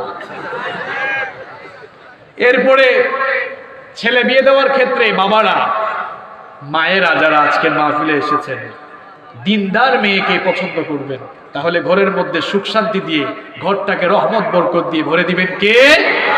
আজকের মাহফিলে আমরা 13টা সবক নিয়ে বাড়ি যাব। প্রথম সবক নিয়ে নিলাম, সুখী পরিবার গঠনের জন্য 1 নাম্বার যে কাজ করতে হবে, উত্তম জীবন সঙ্গে নির্বাচন করতে, মনে থাকবে। নাম্বার 2 নাম্বার হচ্ছে স্বামী স্ত্রী, হাজবেন্ড ওয়াইফ পরস্পরের সঙ্গে সম্মানজনক আচরণ করবেন, একজন আরেকজনের প্রতি রেসপেক্ট রেখে কথা বলবেন, একজন আরেকজনের প্রতি ভালোবাসার বহিঃপ্রকাশ ঘটাবেন, কথাবার্তার ক্ষেত্রে, বিহেভিয়ারের ক্ষেত্রে একজন আরেকজনের প্রতি আন্তরিকতা ঢেলে দিবেন। ভাবিদের সাথে, যারা বিবাহিত ভাইরা আছেন, ভাবিদের সাথে ভালো আচরণ করেন তো, নাকি বাসায় গিয়ে বলেন এই কোথায়, এদিকে আয় আয় বলেন, নাকি আসো বলেন? হ্যাঁ, আপনি যে আপনার স্ত্রীর সাথে ভালো আচরণ করবেন, এই অর্ডারটা কার? সবাই বলেন অর্ডারটা কার? কোরআনে কারীমের 4 নম্বর সূরা সূরাতুন নিসা এর 19 নম্বর আয়াতের শেষাংশে রব্বুল আলামিন বললেন ওয়াশিরুহুন্না বিল মারুফ ফাইন কারিহতুমুহুন্না ফাআসা আন তাকরাহু শাইআন ওয়া ইয়াজআলাল্লাহু ফীহি খায়রান কাসীরা। আল্লাহ তাআলা বলছেন তোমরা তোমাদের বিবিদের সাথে, তোমরা তোমাদের স্ত্রীদের সাথে সদয় আচরণ করো, উত্তম আচরণ করো। তোমরা যদি তোমাদের স্ত্রীদের সাথে খারাপ আচরণ করো, তোমরা যদি তাদেরকে অপছন্দ করো, তাহলে জেনে রেখো এমন জিনিসটাকেই তোমরা অপছন্দ করলে যার মধ্যে আল্লাহ তাআলা তোমার জীবনের জন্য কল্যাণ রেখেছিলেন। সুবহানাল্লাহ, চিন্তা করেছেন এটা কত বড় কথা? তুমি যদি তাকে অপছন্দ করো, মনে রেখো এমন জিনিসটাকেই তুমি অপছন্দ করলে যার মধ্যে আল্লাহ তাআলা তোমার জীবনের কল্যাণ রেখেছিলেন, বরকত রেখেছিলেন। প্রিয় ভাইয়েরা, এজন্য জীবনে যদি বরকত চান, সুখ শান্তি চান, নিজের ওয়াইফের সাথে ভালো আচরণ করেন। নিজের ওয়াইফের সাথে তো যেমন তেমন আচরণ করেন। নবীজির বায়োগ্রাফি তো আপনারা পড়েন না, নবীজির জীবনী পড়েন না। এর প্রমাণ দিব, দেখি তো আল্লাহ রসুলের পুরা জীবনী পড়ছেন কে কে? এখানে হাত তুলেন। এই সংখ্যাটা কম না বেশি? এই জন্যই তো পারিবারিক জীবনে, দাম্পত্য জীবনে ভালোবাসার বহিঃপ্রকাশ ঘটে না। বিশ্বনবীর বায়োগ্রাফি পড়ে দেখেন, আল্লাহর নবীর জীবনী পড়ে দেখেন, বিবিদের সাথে কি চমৎকার আচরণ করেছেন। আম্মা জান আয়েশা রাদিয়াল্লাহু আনহা তার নিজের মুখেই বলছেন, বিশ্বনবী সাল্লাল্লাহু আলাইহি ওয়াসাল্লাম আমাকে কত আদর করতেন, কত ভালোবাসতেন। শোনেন, বিশ্বনবী সাল্লাল্লাহু আলাইহি ওয়াসাল্লাম আমাকে মাঝে মাঝে আদর করে আয়েশ ডাকতেন, আবার মাঝে মাঝে আমাকে হুমায়রা ডাকতেন। আমার নাম তো আয়েশা, মাঝে মাঝে আদর করে আয়েশ, মাঝে মাঝে আদর করে হুমায়রা ডাকতেন। হুমায়রা আরবি শব্দ নাকি বাংলা শব্দ? আরবি শব্দের অর্থ কি জানেন? লাল টুকটুকি, লাল সুন্দরী বউ। আপনি কি ভাবিকে কোনোদিন আদর করে ডেকেছেন, কই গো আমার লাল সুন্দরী বউ, আমার লাল টুকটুকি বউটা কোথায় গেলা? ডাক দিয়েছেন নাকি এরকম? দেখছেন, বেকুর মতো খালি হাসে। আপনি তো প্রেম ভালোবাসা বিনিময় করবেন এভাবেই, এবং এটা শিখতে হবে যার কাছ থেকে, তিনি হচ্ছেন মুহাম্মদ সাল্লাল্লাহু। আমাদের দাম্পত্য জীবনে আজ সুখ শান্তি নাই, কারণ দাম্পত্য জীবনে নবীজির সুন্নত নাই। নিজের বউকে সুন্দর নামে ডাকা এটা রাসূলুল্লাহর সুন্নাহ। আপনি আপনার বউকে মন যা চাই সুন্দর সুন্দর নাম ধরে ডাকেন, ময়না পাখি, টিয়া পাখি, জান পাখি, যা মন চাই তাই ডাকেন, কোনো অসুবিধা আছে নাকি? নিজের বউকেই তো আপনি ভালোবাসার সুরে ডাকবেন, কারণ আপনি আপনার নিজের ওয়াইফকে ভালোবাসার সুরে যতবার ডাকবেন, আপনার প্রতি আপনার স্ত্রীর ভালোবাসা বাড়বে নাকি কমবে? আম্মা জান আয়েশা রাদিয়াল্লাহু আনহা বলছেন, আমি যেই গ্লাসে পানি পান করতাম, যেই গ্লাসে আমি ঠোঁট লাগিয়ে পানি পান করতাম, ওই গ্লাসটার ঠিক ওই জায়গায় ঠোঁট লাগিয়ে আমার নবীও পানি পান করতে। রোমান্স কাকে বলে আপনি নবীজির কাছ থেকে শিখেন। গ্লাস আপনার আলাদা, ভাবিরটা আলাদা। আরে মেয়ে, আপনার স্বামীর আনুগত্য, স্বামীর খেদমত আপনাকে জান্নাতে নিয়ে যেতে পারে। আর খবরদার, হাজবেন্ড ওয়াইফ কখনো বাচ্চাদের সামনে ঝগড়া করবেন না, এতে বাচ্চাদের মন মানসিকতায় কুপ্রভাব পড়ে যাবে। আপনারা পয়েন্টগুলো মনে রাখতে হবে। সময় সংক্ষিপ্ত তো, আমি উঠেছি অনেক দেরিতে, বেশি লম্বা চোরা কথা বলা যাবে না। এই জন্য দেখেন 2 নম্বর পয়েন্ট কি বললাম, সুখী পরিবার গঠনের জন্য হাজবেন্ড ওয়াইফ একজন আরেকজনের সাথে আন্তরিক, ভালোবাসাপূর্ণ, সৌহার্দ্যপূর্ণ আচরণ করবে, তখন ঘরটাকে বরকত দিয়ে ভরে দিবেন কে? নাম্বার 3, লিখে রাখবেন এগুলা, যাদের সুযোগ আছে। 3 নম্বর হলো ঘরের মধ্যে সালামের পরিবেশ থাকা। ঘরের মধ্যে কি থাকা? সালাম থাকা। সালাম এটি কার নাম জানেন না? সালাম কার নাম? সালাম মানে শান্তি। যেই ঘরে সালাম যত বেশি, সেই ঘরে শান্তি তত কম না বেশি? তত বেশি। ঘরে ঢুকেই আগে সালাম দিবেন, কথাটা আমার না, আল্লাহ। ঘরে ঢুকার পর সবার আগে সালাম দিবেন, এই শিষ্টাচার রব্বুল আলামিন আমাদেরকে শিখিয়েছেন। কোরআনে কারীমের 24 নম্বর সূরা সূরাতুন নূরের 61 নম্বর আয়াতের শেষাংশে রব্বুল আলামিন বললেন ফাইদা দাখালতুম বুয়ুতান ফাসাল্লিমু আলা আনফুসিকুম, যখনই ঘরে ঢুকবা তখন ঘরবাসী সবাইকে সালাম দিবা। ঘরে যাওয়ার পরে ঘরবাসী সবাইকে সালাম দিবেন। ভাবিকে সালাম দেন তো আপনারা? উত্তর দেখেই বুঝতে যাচ্ছে আমি কেন দিব, আমি না সালাম পাবো, আমি তো হাজবেন্ড, আমি সালাম পাওয়ার হকদার। এরকম একটা ভাবসাব আমাদের থাকে। ভাবিকে সালাম দিয়ে ঘরে গিয়ে দেখবেন রাগ টাগ থাকলেও সালামের মাধ্যমে সব দূর হয়ে যাবে ইনশাআল্লাহ। এক ভাই একদিন বললেন হুজুর সালাম দিয়ে বিপদে পড়ছি। বললাম ভাই কি বিপদ? বাসায় কলিং বেল গিয়ে চাপলাম, আমার বউ যখন দরজা খুললো আমি বললাম আসসালামু আলাইকুম, কারণ আমরা তো জানি সালামের জবাব ওয়ালাইকুম আসসালাম। আমার বউ সালামের জবাব ওয়ালাইকুম আসসালাম না দিয়ে বলল কি আমাকে তুমি চিনো না, না ফাইজলামি করো। আমরা মনে করি যে সালাম শুধুমাত্র পরিচিত জন আর স্পেসিফিক কিছু লোককে দেওয়া যায় না। সালাম যে কেউ যে কাউকে দিতে, যে কোনো মুসলমান যে কোনো মুসলমানকে সালাম দিতে পারবে, ছোট বড় সে যাই হোক না কেন। তবে অমুসলিমদেরকে সালাম দেওয়া যাবে না। অমুসলিমদের সাথে ভালো আচরণ করতে হবে, মানবতাবোধ দেখাতে হবে, তাদের কোনো অনিষ্ট করা যাবে না, ক্ষতি করা যাবে না। ইসলাম এই শিক্ষা আমাদেরকে দেয়। কোনো অমুসলিম যদি আপনাকে সালাম দেয় তখন আপনি কি বলবেন? শুধু ওয়ালাইকুম বলবেন। কেন বলবেন জানেন? কারণ সালামের ভেতরে উদ্দেশ্য খারাপও থাকতে। একবার আল্লাহর নবী বসে আছেন, পাশেই আম্মা জান আয়েশা রাদিয়াল্লাহু আনহা, এক ইহুদি এসে সালাম দিল আল্লাহর নবীকে, আসসালামু আলাইকা, খুব তাড়াতাড়ি দিল আসসালামু আলাইকা। আল্লাহর নবী বললেন ওয়া আলাইকুম। আয়েশা রাদিয়াল্লাহু আনহা বললেন ওগো আল্লাহর নবী, লোকটা আপনাকে সালাম দিল, আপনি তো সালামের পুরা জবাব দিলেন না। আল্লাহর নবী বললেন আয়েশা সে তো সালাম দেয় নাই, টিটকারি করেছে, বলছে আসসালামু আলাইকুম। আসসালামু আলাইকুম মানে হলো আপনার উপর শান্তি বর্ষিত হোক, আর আসসালামু আলাইকা মানে আপনি মরে যান। তা আমিও বললাম ওয়া আলাইকুম মানে তুই আমার জন্য যে দোয়া করছো তোর উপরেও সেটা আসে। তা আমাদের দেশে অনেকে সালাম সুন্দর করে দিতে পারে না, কয় সালাম আলাইকুম। খবরদার এভাবে বলবেন না, সাম মানে মৃত্যু, সাম মানে তো সালাম আলাইকুম বলবো না। আবার মহিলারা তো যে ফ্যাশন করে সালাম দেয়, আসসালামু আলাইকুম। আপনাদের খুলনা সাতক্ষীরা অঞ্চলে আছে, আমাদের সিলেটে আছে। আমার বাড়ি, আপনারা যদিও চট্টগ্রাম আমি থাকি কিন্তু আমার বাড়ি কিন্তু সিলেটে। সিলেট চিনেন আপনারা? সিলেটি মাছ বুঝেননি আপনারা? হ্যাঁ হ্যাঁ, সিলেটি গজল হইয়া লাভ হইব না, মানুষ বুঝবা নেই তা। প্রিয় ভাইয়েরা শুনেন, সালাম আলাইকুম বলা যাবে না, আসসালামু আলাইকুমও বলা যাবে না। সালাম দিতে হবে আসসালামু আলাইকুম ওয়া রাহমাতুল্লাহি ওয়া বারাকাতুহু। তো ঘরের মধ্যে যেন সালাম থাকে, ঘরের মধ্যে সালাম থাকলে ঘরে বরকত থাকবে, শান্তি থাকবে। আপনি আপনার সন্তানদেরকে সালাম দিবেন, আপনার ছেলেকে আপনার মেয়েকে আপনি সালাম দেন, তাহলে সালাম তারা আপনার কাছ থেকে শিখে যাবে। যারা দাদা হয়েছেন নানা হয়েছেন নাতি নাতনিদেরকে সালাম দেন। ঘরে গিয়ে আজকে ভাবিকে সালাম দিবেন, ভাবিরা কিন্তু শুনতেছে, ঘরে যান আজকে খবর আছে আপনার। আবার ভাবিরাও সালাম পাওয়ার জন্য একেবারে প্রস্তুত হয়ে থাকলে চলবে না। ভাইদেরকেও আগে সালাম দিলে সওয়াব কম না বেশি? সালামের প্রতিযোগিতা চালাতে হবে। আমরা যাকেই পাবো তাকে সালাম দিব ইনশাআল্লাহ।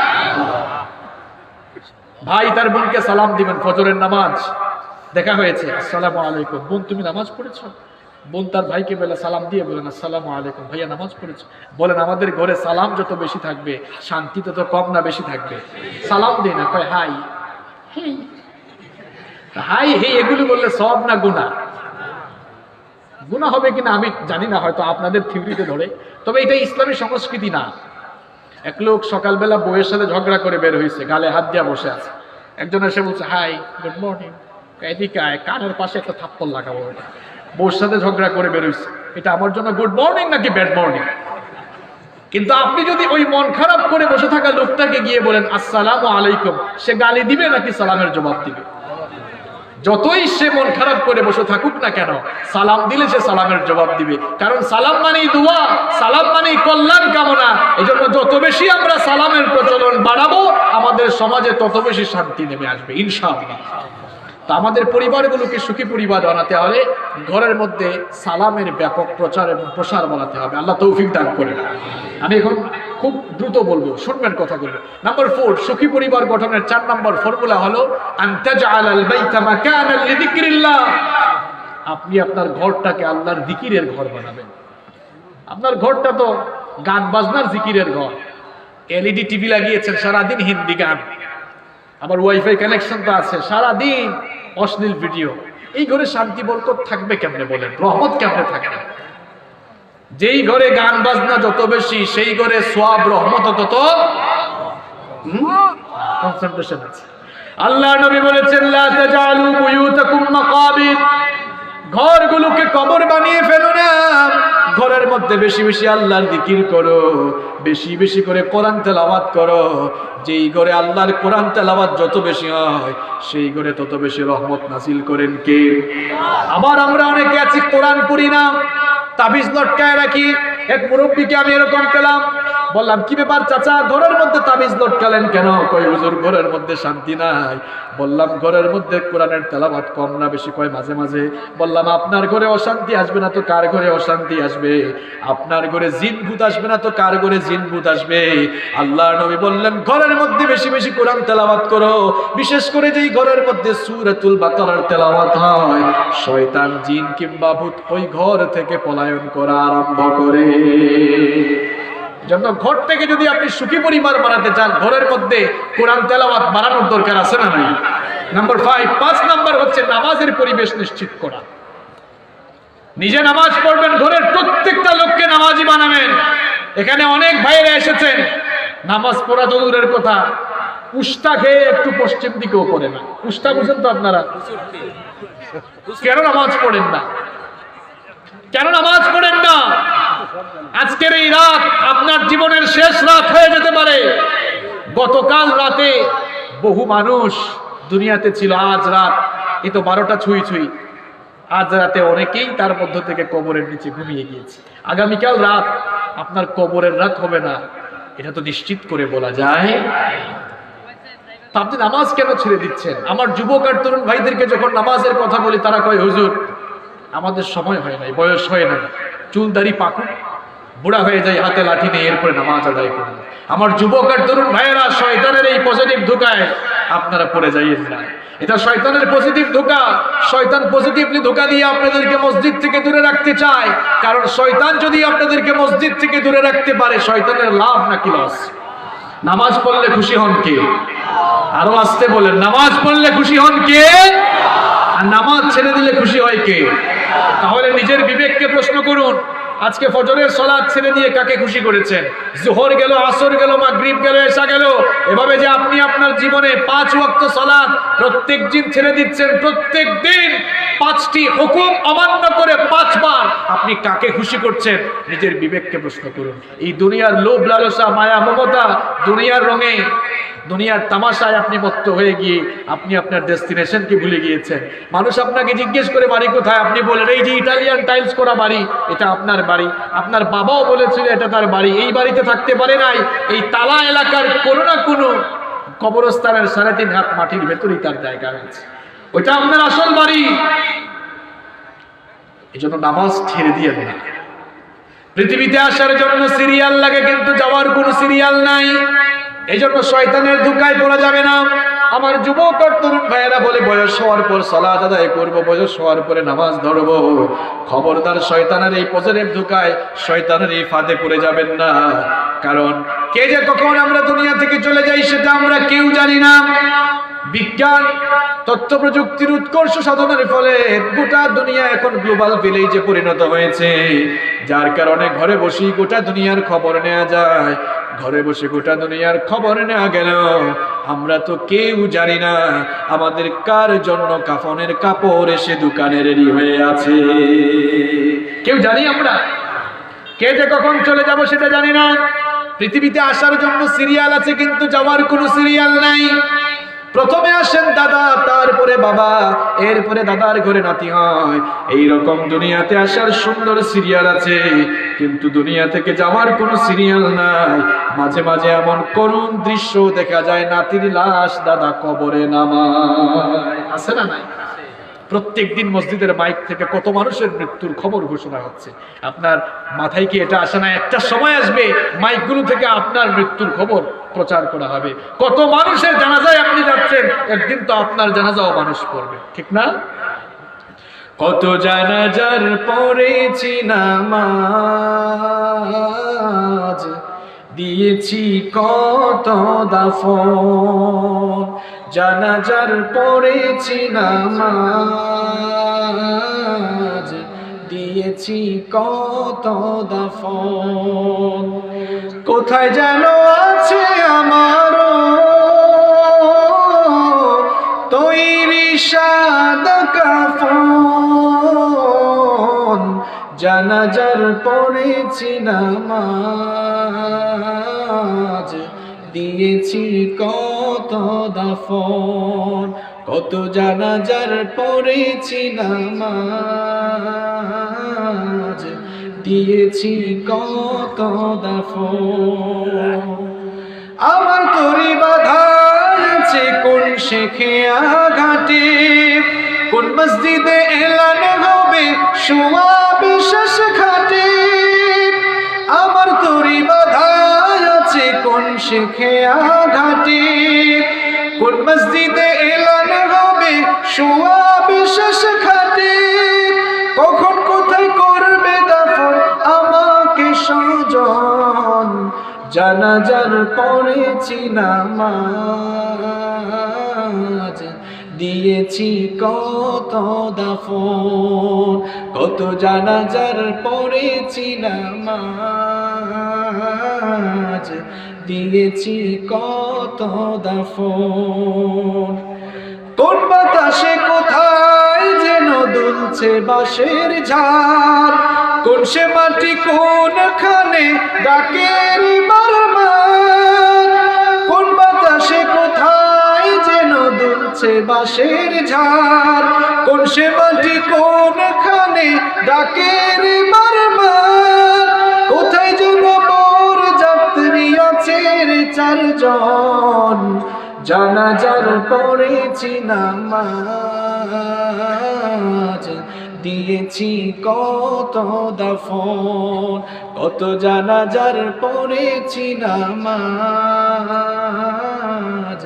দিয়েছি কত দাফন। ঠিক কি না? মারহাবা বললে হবে না, এই গানের কথাগুলো বুঝতে হবে।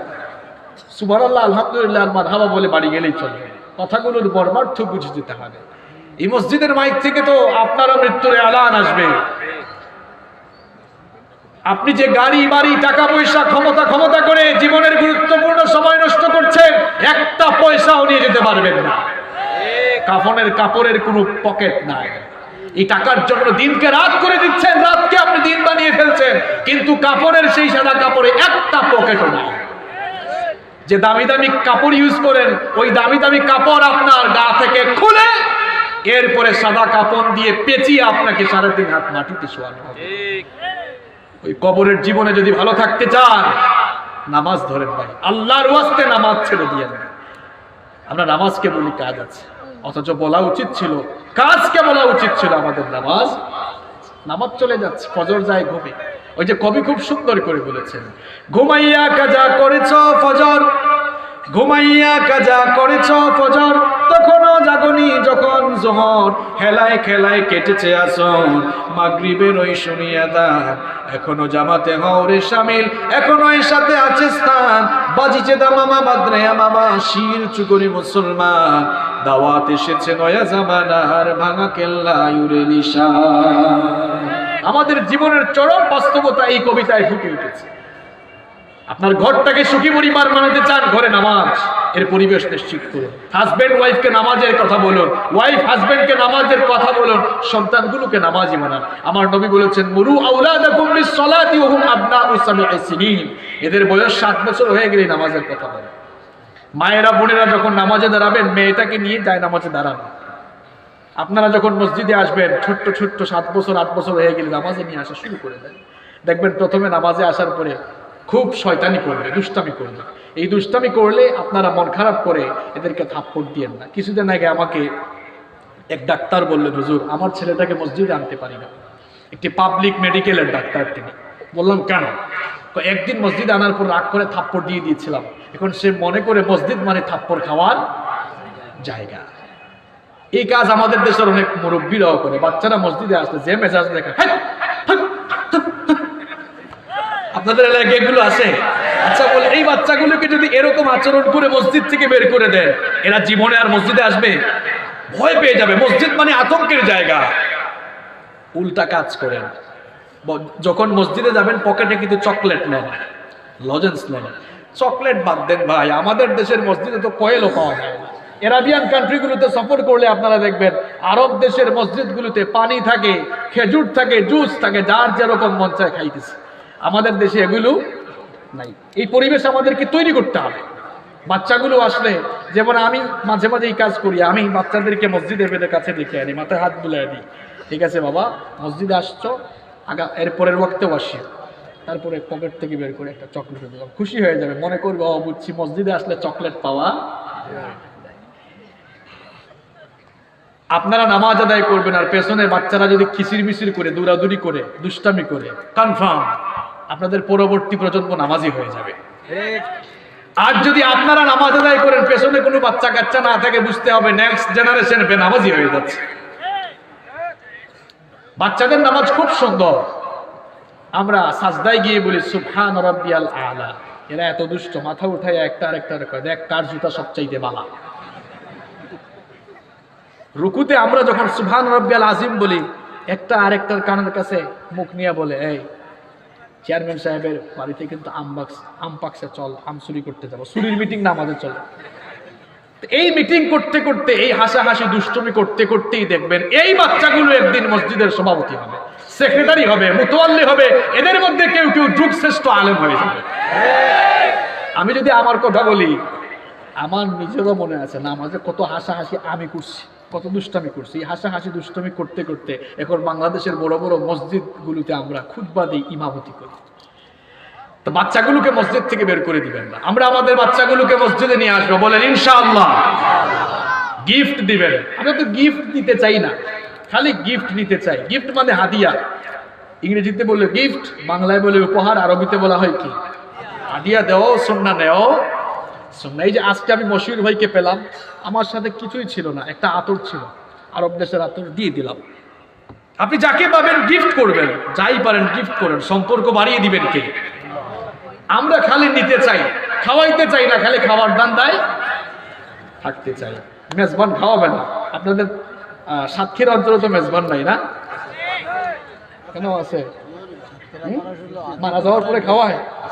খাইতে মন চাইলে, আমি এমন মানুষও পাইছি তার দাওয়াত খাইতে মন চাইতেছে, দোয়া করে আল্লাহ এলাকায় কেন যে একজন মরে না, মরলে তো দাওয়াত পাইতাম। মাশাআল্লাহ, এটা বলতে হবে না। আমি খুলনা অঞ্চলে যতবার এসেছি, আপনারা যে অতিথি পড়ায়, এটা মুখ দিয়ে বলার কোনো বিষয় নয়, এটা আপনারা আপনাদের আচরণ দিয়ে দেখিয়েছেন, আলহামদুলিল্লাহ। এই জন্য আপনাদের অঞ্চলের মানুষদেরকে উহিব্বুকুম ফিল্লাহ, আল্লাহর জন্য, আল্লাহর কোরআনের জন্য আমি আপনাদেরকে ভালোবাসি। আল্লাহ ভালোবাসা কবুল করুন। আচ্ছা, সময় কিন্তু চলে যাচ্ছে, এজন্য দেরি করা যাবে না। 5 নাম্বার কি বললাম? নামাজের পরিবেশ নিশ্চিত করা। নাম্বার 6 নাম্বার হচ্ছে পরিবারের মধ্যে ইসলামী সংস্কৃতি চর্চা করা।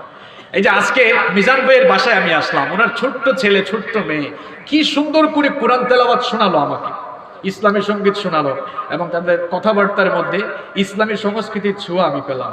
তো সন্তানগুলোকে এভাবে তৈরি করুন। আমি সঙ্গে সঙ্গে মিজান ভাইকে বললাম যে আপনি তো আপনার ছেলে মেয়েদেরকে কুররাতা আয়ুন, অর্থাৎ চক্ষু শীতলকারী, নয়ন জোড়ানো সম্পদ বানিয়ে ফেলেছে। এদের দিকে তাকালেও তো ভালো লাগে, ঠিক না? আমরা আমাদের সন্তানগুলোকে ইসলামী সংস্কৃতি শেখাবো। হাই হ্যালো শেখাইয়েন না, সালাম শেখান। সুন্দর কিছু দেখলেই তো বলেন ওয়াও, ফ্যান্টাস্টিক, অ্যামেজিং, বলেন না? না, এগুলো বলবো না। আমরা বলবো সুবহানাল্লাহ, মাশাআল্লাহ। যিনি সুন্দর করে বানিয়েছেন তার প্রশংসা করেন। আমরা ওকে বলবো না, বলবো ইনশাআল্লাহ। ইসলামী সংস্কৃতি চর্চা করান। যার কণ্ঠ ভালো তাকে ইসলামী গজল শেখান, ইসলামী সঙ্গীত শেখান।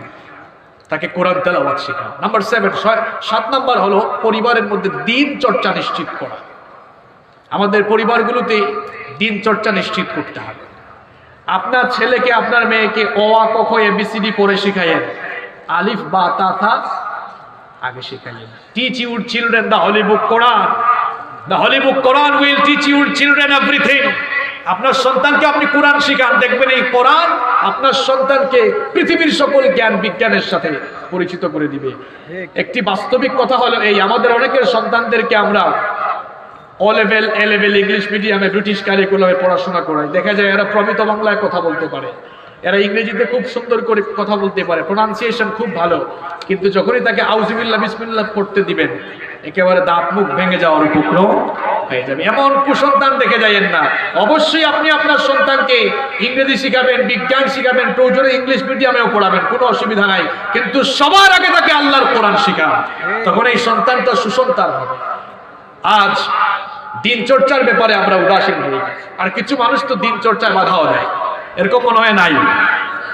দিন চর্চার দ্বার, দিন চর্চার পরিবেশকে নিশ্চিত করতে হবে। আপনাদের পরিবেশ খুব সুন্দর মাশাআল্লাহ, কিন্তু বাংলাদেশের অনেক জায়গায় দিন চর্চার এমন সুন্দর পরিবেশ নাই। বরং দিন চর্চার পরিবেশ কিংবা দিন চর্চা করার জন্য এমন পরিবেশ যারা আয়োজন করে তাদেরকে বলা হয় উস্কানিদাতা। এই যে মাহফিলে আমরা যারা কথা বলি, আমাদের বিরুদ্ধেও অনেকে প্রশাসনের কাছে কান পড়া দেয় যে আমরা উস্কানিমূলক বক্তব্য দিই, অথচ মাহফিলগুলোতে আমরা কোরআন হাদিসের কথা বলি।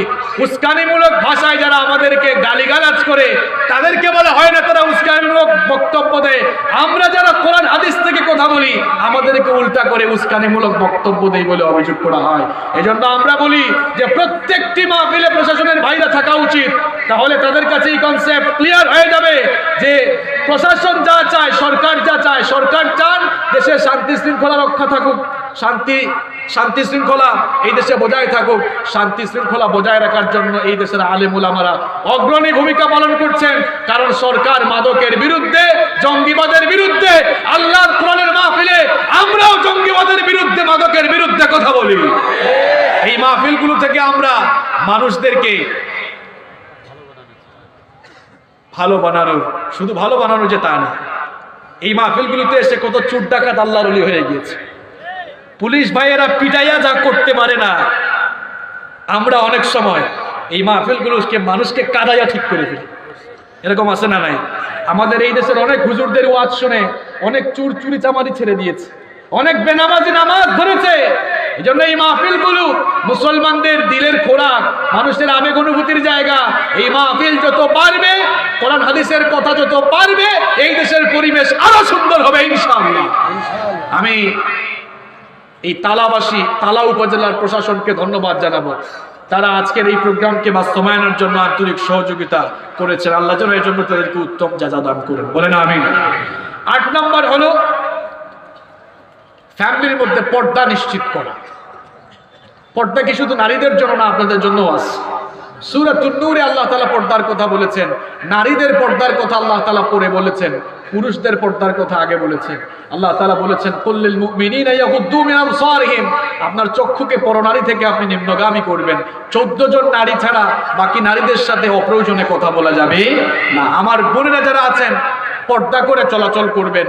আমার ভাইয়েরা যারা এখানে আছেন পরিবারের সবাইকে বোরখা পরাবেন। অনেকে তো আছে আমরা পরিবারের নারীদেরকে পর্দা করাতে চাই না, আমরা বেপর্দা করে আমাদের ছেলে মেয়েদেরকে বের করে দিয়েছি, অশ্লীলতা আর যৌনতার সয়লাভের প্রসার আমরা ঘটিয়েছি। এরপরে যখন দিহান আর আনুষ্কার মতো আকাম কুকাম হয় তখন প্রশাসন আর সরকারকে আমরা দোষারোপ করি। আমাদের অবস্থাটা হলো এমন, জানেন, আমরা চলাফেরা করি আমেরিকান স্টাইলে, আর নির্যাতিত হওয়ার পরে আমরা বিচার চাই সৌদি স্টাইলে। সৌদি স্টাইলে বিচার চান, কিন্তু চলাফেরা করেন তো আমেরিকান স্টাইলে। সৌদি স্টাইলে চলাফেরা করে সৌদি স্টাইলে বিচার চান। নিজের ছেলে মেয়ে কোথায় যাচ্ছে, কোন দিকে যাচ্ছে, কোনো খোঁজ খবর নাই। প্রশাসনের কি এতই দায় পড়ছে নাকি যে সব খোঁজ খবর রাখবে? আপনার ছেলে মেয়ের খোঁজ খবর রাখা ইটস ইউর রেসপন্সিবিলিটি, এটা আপনার দায়িত্ব। অনেকে আছে নিজের বউকে পর্দা করায় না, বউয়ের ফটো ফেসবুকেও দেয়, অনেকে আছে না নাই? এই এলাকায় নাই, নিজের বউয়ের ফটো ফেসবুকে দিয়েছে। একজন বলল ভাই ভাবির ফটো ফেসবুকে দিলেন কেন? কয় জানো না কেন দিয়েছি? তোমার ভাবে খুব সুন্দরী রূপসী, এটা তো আমি জানি, কিন্তু ফেসবুকবাসী কিংবা এলাকার তো অনেকে আমার সাথে এড আছে, তারা জানে না এলাকার মানুষেরও তো একটা হক আছে। নিজের বউয়ের সৌন্দর্য এরকম এলাকাবাসীকে দেখায়, ফেসবুকবাসীকে দেখায়, এরকম কিছু মানুষ আছে না নাই? সম্মানিত ভাইয়েরা, আপনারা জবাব দেন তো, ফেসবুক এটা পাবলিক নাকি পার্সোনাল সাইট? হ্যাঁ, পার্সোনাল, পাবলিক সাইট। আর বউ তো পার্সোনাল, তাহলে পার্সোনাল জিনিসটাকে পাবলিক সাইটে দিয়ে আপনি কি প্রমাণ করতে চান? নিজের ব্যক্তিগত সম্পদকে জনগণের সম্পত্তি বানাতে চান না? আপনার আত্মসম্মান বোধ থাকা উচিত। আপনার বউয়ের সৌন্দর্য আপনার জন্য, নিজের বউয়ের ফটো, মায়ের ফটো, বোনের ফটো ফেসবুকে দিয়েন না। যারা দিয়ে ফেলেছেন মাহফিলের শেষে আপনি চুপচাপ ডিলিট করে ফেলবেন ইনশাআল্লাহ। 8 নাম্বার হলো পর্দা নিশ্চিত করা। নাম্বার 9 নাম্বার হলো সময়ের ভারসাম্য যেন থাকে, পরিবারের সবাই যেন সময় সচেতন হয়, সে তার প্রতি যত্নবান হয়। অনেক ফ্যামিলিতে আছে যে সময় সচেতনতা নাই, সকালের নাস্তা দুপুরে, দুপুরের খাবার বিকেলে, বিকেলের নাস্তা রাত 8টা 9টায়, রাতের খাবারের কোনো ঠিক ঠিকানা নাই, সময়ের কোনো সচেতনতা নাই। সময় মতো আমরা সময়ের কাজ করি না। এই যে এখনকার যুবক ছেলেরা রাতের বেলা সজাগ থেকে দিনের বেলা ঘুমায়, আবার বলেও খুব সুন্দর করে বলে, আমরা যদি না জাগি না কেমনে সকাল হবে, এই জন্য জাগিয়ে জেগে থেকে সকাল বানায় তারপরে ঘুমায়। দেখছেন কি যুক্তি? যুবক ছেলেরা রাত 3টা 4টা পর্যন্ত ফেসবুকে পড়ে থাকে। কি যে পাইছে ফেসবুকে, এক একটা চেহারা দেখছেন, চেহারার মধ্যে গালের মধ্যে বিচি উঠতে উঠতে আর গাল টাল ভেঙে যায় একদম এরকম। কি তুমি ইয়াং মানুষ, তোমার এমন অবস্থা হইলো কেন? গালে তো বিচি উঠলো কেন? চেহারার এই অবস্থা কেন? চেহারার স্মার্টনেস নেই, লাবণ্য নেই, কারণ তুমি রাতের ঘুমটাকে হারাম করে দিয়েছো। অথচ এই ঘুম দিয়েছেন আল্লাহ তাআলা রাতের বেলা বিশ্রাম করার জন্য। ওয়াজআলনা নাওমাকুম সুবাতা, এই ঘুমকে আল্লাহ তাআলা শান্তির বাহন বানিয়েছেন। রাতের বেলা তুমি ঘুমাও, সময় সচেতনতা নাই, এই সময়ের প্রতি যেন আমরা যত্নবান হই। নাম্বার 10 নাম্বার হচ্ছে পারিবারিক গোপনীয়তা নিশ্চিত করা। ঘরের কথা বাহিরে বলা যাবে না। ঘরের কথা বাহিরে যে কয় সে হলো আহাম্মক। নাম্বার 6, একটা প্রবাদ আছে, আপনাদের এলাকায় এটা আছে, ঘরের কথা বাহিরে যে কয় সে হলো আহাম্মক। নাম্বার 6, তো ঘরের কথা বাহিরে বলা যাবে না। আমি সংক্ষেপে বলে যাচ্ছি। নাম্বার 11 নাম্বার হলো সন্তানদের হকের ব্যাপারে যত্নবান হওয়া। সন্তানের হকগুলো আদায় করা। সন্তানের হক কি? সন্তানের হক তার সুন্দর একটি নাম রাখেন। আমরা এখন সন্তানের সুন্দর নাম রাখি না, এমন এমন নাম রাখে। এক জায়গায় বাপ তার ছেলের নাম রাখছে বল্টু। বল্টু নামে এখানে কেউ আছে নাকি? বল্টু রাখছে, কোন সময় যে নাট রাখবে আল্লাহ ভালো জানে। কি নাম রাখে? সাগর, ছেলের নাম সাগর। আকাশ, সাগর আর আকাশ ছেলের নাম রেখে হুজুর কেন বলছে, হুজুর একটু দোয়া করেন আমার ছেলেটা যেন হাফেজ হয়। আলেম হয়। আপনারাই বলেন, আজ পর্যন্ত আপনারা শুনছেন কোন হুজুরের নাম হাফেজ মাওলানা সাগর আহমেদ, হাফেজ মাওলানা আকাশ আহমেদ শুনছেন আপনারা? নামই তো ভেজাল। ছেলের নাম সাগর, মেয়ের নাম নদী। সাগর বড় হওয়ার পরে টি শার্টে লিখছে সাগরের বুকে নদী। এই যে নাম রাখার যে সিস্টেম, ছেলের নাম সাগর, মেয়ের নাম নদী। সিরিয়ালে যদি এর আরো কোনো ছেলে মেয়ে হয়, এগুলোর নাম যেহেতু রাখছে সাগর, নদী, বাকিগুলোর নাম হওয়ার সম্ভাবনা আছে খাল, বিল, পুকুর, নদী, কুয়া। আগের গুলোর নামের সিরিয়াল তো তাই বলছে, এইরকম নাম। আবার অনেকে অবস্থা বুঝে ব্যবস্থা নেয়। এক বাপ তার ছেলের নাম রেখেছে তুফান। এরকম নাম আছে না? বললাম কি ও ছেলের নাম তুফান রাখছেন কেন? কয় হুজুর অবস্থা বুঝে ব্যবস্থা নিয়েছে। মানে ওই তুফানের সময় হয়েছে, এটা তো তুফান। মেয়ের নাম রেখেছে বৃষ্টি। বৃষ্টি নামে কোনো মেয়ে আছে নাকি এলাকায়? এত মেয়ের খবর আপনাদের কাছে থাকে কেন? দেখেন, বৃষ্টি রেখেছে। বললাম বৃষ্টি রাখছেন কেন? কয় হুজুর বৃষ্টির সময় হয়েছে, অবস্থা বুঝে। এরকম নাম রাখা যাবে না। ছেলে মেয়েদের নাম রাখুন নবীদের নামের সাথে মিলিয়ে, সাহাবীদের নামের সাথে মিলিয়ে, আলেম ওলামাদের সাথে পরামর্শ করে রাখেন, সুন্দর নাম রাখেন। এটি সন্তানের হক। তারা আকীকা করেন, সন্তানের দিন চর্চা নিশ্চিত করেন, তাকে দিন শেখান, কোরআন শেখান, তাকে ভালো প্রতিষ্ঠানে ভর্তি করান, অসৎ বন্ধুদের সাথে যেন সে না মিশে তার খোঁজ খবর রাখেন, সবসময় তাকে টেক কেয়ার করেন, সবসময় তাকে নার্সিং করেন। এগুলো হলো সন্তানের হক। এরপরে নাম্বার 12 নম্বর হলো পরিবারের সকল সদস্যরা পারস্পরিক হক আদায়ে সচেতন হবেন। একজন আরেকজনের হক আদায় করবেন। স্বামী স্ত্রীর হক আদায় করবেন, স্ত্রী স্বামী হক আদায় করবেন, বাবা মা সন্তানদের হক আদায় করবেন, সন্তান বাবা মায়ের হক আদায় করবে, ভাই বোনের বোন ভাইয়ের হক আদায় করে চলবে। নাম্বার 13 নম্বর হচ্ছে পরস্পর পরস্পরের জন্য দোয়া করবেন। দোয়া রব্বুল আলামিন শিখালেন, রব্বানা হাব লানা মিন আজওয়াজিনা ওয়া যুররিয়াতিনা কুররাতা আয়ুনিন ওয়াজআলনা লিল মুত্তাকিনা ইমামা। কি চমৎকার দোয়া রব্বুল আলামিন আমাদেরকে শিখালেন। আল্লাহ তাআলা বললেন, আমার কাছে দোয়া করো, ওগো আমাদের রব, আমাদের স্ত্রী আর আমাদের সন্তানদেরকে তুমি আমাদের জন্য চক্ষু শীতলকারী বানিয়ে দাও। বলেন আমিন। এই 13টি পয়েন্ট যারা মনে রাখতে পেরেছেন, আর এই 13টি পয়েন্ট যারা বাড়ি নিয়ে যেতে পারবেন, তাদের পরিবারগুলো সুখী পরিবার হয়ে যাবে ইনশাআল্লাহ। আপনারা বলেন তো, এই যে 13টি ফর্মুলা কোরআন সুন্নাহ থেকে আমি তুলে ধরলাম, এই 13টি ফর্মুলা যদি আমরা গ্রহণ করতে পারি, আমাদের পরিবারে আর কি অশান্তি থাকতে পারে?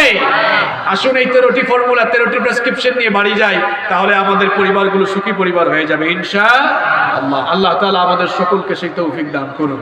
মাহফিল কমিটির বক্তব্য না থাকলে আমরা সরাসরি মোনাজাতে চলে যাব।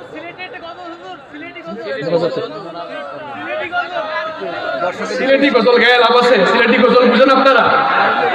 হ্যাঁ, আচ্ছা ঠিক আছে, সবাই বসেন, প্রিয় ভাইয়েরা বসেন। আপনারা এতক্ষণ দীর্ঘক্ষণ বসেছেন, মোনাজাতটা করে বাড়ি যান। এটা হয়তো আপনাদের জীবনের শেষ মাহফিলের মোনাজাত হতে পারে। আমরা আবেগঘন মোনাজাত করবো ইনশাআল্লাহ। সবাই বসেন, সবাই বসেন। আজকের এই মাহফিল যারা আয়োজন করেছেন তাদের জন্য আমরা দোয়া করব, প্রশাসনের ভাইদের জন্য দোয়া করব, প্রবাসী ভাই বোন যারা আছেন সবার জন্য দোয়া করবো ইনশাআল্লাহ। সবাই বসে এক্ষুনি মোনাজাত দিব ইনশাআল্লাহ। তো কি এটা কি আমরা বলবো? এটা তো আঞ্চলিক একটি সংগীত, এটা তো বলা উচিত না। আপনারা তো সাতক্ষীরার মানুষ, হ্যাঁ?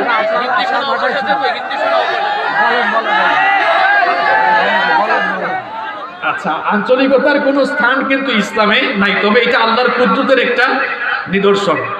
এই আঞ্চলিকতার স্থান ইসলামে নাই, তবে এখানেও আল্লাহর কুদরতের একটা নিদর্শন। ঠিক আছে, আমরা এটা বলেই ইনশাআল্লাহ মোনাজাতে চলে যাব। সিলেটি মাত বুঝুননি আপনারা? হ্যাঁ, সুরমা গঙ্গর ফারো বাড়ি শাহজালালোর উত্তরসূরি, সুরমা গঙ্গর ফারো বাড়ি শাহজালালোর উত্তরসূরি, দেশ বিদেশ বেটাগিরি আমরা হকল সিলটি, আমরা হকল সিলটি। দেখছেন, সাতক্ষীরার মানুষ তো এই জন্য সিলেটি হইতে চায় না। এটা সিলেটে জমে, সাতক্ষীরায় জমে না। বিশি সাহেব তালাব আসতে তো ভালোই হইতো, উনি তাল মিলাইতো অন্তত। হ্যাঁ, বলবো বলবো সুরমা গঙ্গর ফারো বাড়ি শাহজালালোর উত্তরসূরি, সুরমা গঙ্গর ফারো বাড়ি শাহজালালোর উত্তরসূরি, দেশ বিদেশ বেটাগিরি আমরা হকল সিলটি, আমরা হকল সিলটি, আমরা হকল সিলটি, আমরা হকল সিলটি। সিলেটর ওই কমলার বাগান খাইলে জোড়ায় হকলর ফোরান, সিলেটর ওই কমলার বাগান খাইলে জোড়ায় হকলর ফোরান, সিলেটর সানা খাইলে বাই দিন খাটতো না একদিন, দিন খাটতো না একদিন। সুরমা গঙ্গর ফারো বাড়ি শাহজালালোর উত্তরসূরি, দেশ বিদেশ বেটাগিরি আমরা হকল সিলটি, আমরা হকল সিলটি, আমরা হকল সিলটি, আমরা হকল সিলটি। সৌদি আরব, আবু ধাবি, কাতার, দুবাই, লন্ডন যাবি, সৌদি আরব, আবু ধাবি, কাতার, দুবাই, লন্ডন যাবি, আমেরিকাত গেলেও তুমি ফাইবাই খালি সিলটি, ফাইবাই খালি সিলটি। সুরমা গঙ্গর ফারো বাড়ি শাহজালালোর উত্তরসূরি, দেশ বিদেশ বেটাগিরি আমরা হকল সিলটি, আমরা হকল সিলটি, আমরা হকল সিলটি, আমরা হকল সিলটি। যাই হোক, আমি শেষ কথা যেটা বলতে চাই, এই আঞ্চলিকতার স্থান ইসলামে নাই। আঞ্চলিকতা এবং বর্ণবাদের উপরে হলো ইসলাম। মানুষে মানুষে, অঞ্চলে অঞ্চলে কোনো ভেদাভেদ ইসলামে নাই। তবে এই আঞ্চলিকতা ভাষা বর্ণের বৈচিত্র্যতার মধ্যে কার কুদরতের নিদর্শন রয়েছে? আল্লাহ আমাদেরকে বুঝার তৌফিক দান করে। আল্লাহুম্মা আমিন। ربنا ظلمنا أنفسنا وإن لم تغفر لنا وترحمنا لنكونن من الخاسرين ربنا اصرف عنا عذاب جهنم إن عذابها كان غراما ربنا هب لنا من أزواجنا وذرياتنا قرة أعين وجعلنا للمتقين إماما رب العالمين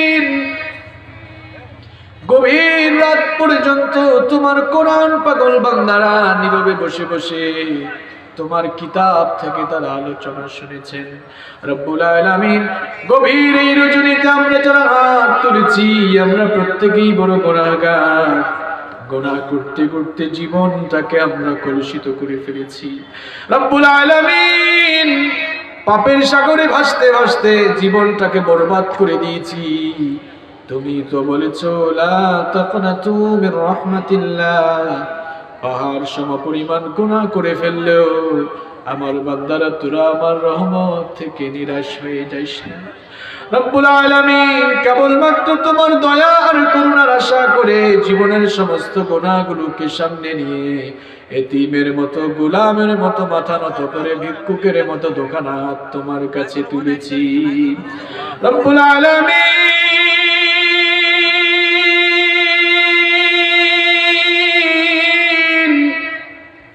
আমরা জানি আমরা গুনাহগার কিন্তু আমরা এটাও তো জানি তোমার নাম হচ্ছে গফফার রব্বুল আলামিন গুনার বোঝা মাথায় নিয়ে অন্ধকার কবরে গিয়ে শাস্তি পেতে চাই না এজন্য তোমার দরবারে ভিখারির মতো দোকানা হাত আমরা তুলে দিয়েছি রব্বুল আলামিন আমরা তোমার দরজার ভিখারি তুমি যদি আমাদেরকে তোমার দরজা থেকে তোমার দরবার থেকে ফিরিয়ে দাও আর তো কারো কাছে গিয়ে চাওয়ার কিংবা বলার আমাদের কোনো জায়গা নেই রব্বুল আলামিন তোমার দরবার থেকে তুমি আমাদেরকে খালি হাতে ফিরিয়ে দিও না রব্বুল আলামিন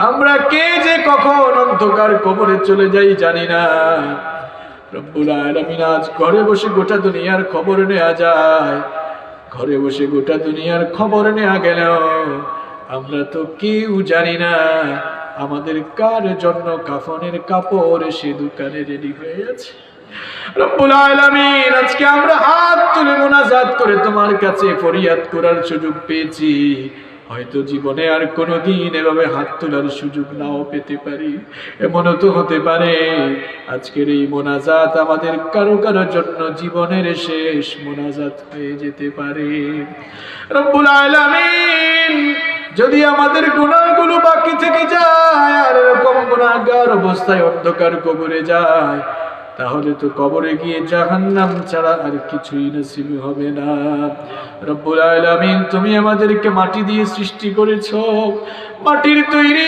শরীর নিয়ে আগুনের তৈরি জাহান্নামে আমরা পড়তে পারবো না গো আল্লাহ রব্বুল আলামিন সেই জন্য ভিখারির মতো তোমার কাছে দোকানা হাত উত্তোলন করেছি রব্বুল আলামিন কি করে আমরা ওই জাহান্নামের আগুনে পুড়বো রব্বুল আলামিন জাহান্নামে আগুনের পোড়ার মতো সাধ্য আমাদের নাই রব্বুল আলামিন ওই কবরে কোনো সাথী নাই কবরে কোনো বাতি নাই রব্বুল আলামিন সাথীবিহীন সেই কবরে তুমি আমাদের সাথী হয়ে যেও রব্বুল আলামিন যেই গুনার বোঝা মাথায় নিয়ে তোমার কাছে ভিক্ষার হাত তুলেছি আমাদের প্রত্যেকের জীবনের গুনাহগুলো মাফ করে দিয়ে সকলকে বেগুনাহ বানিয়ে মাসুম বানিয়ে বাড়ি ফিরিয়ে দাও রব্বুল আলামিন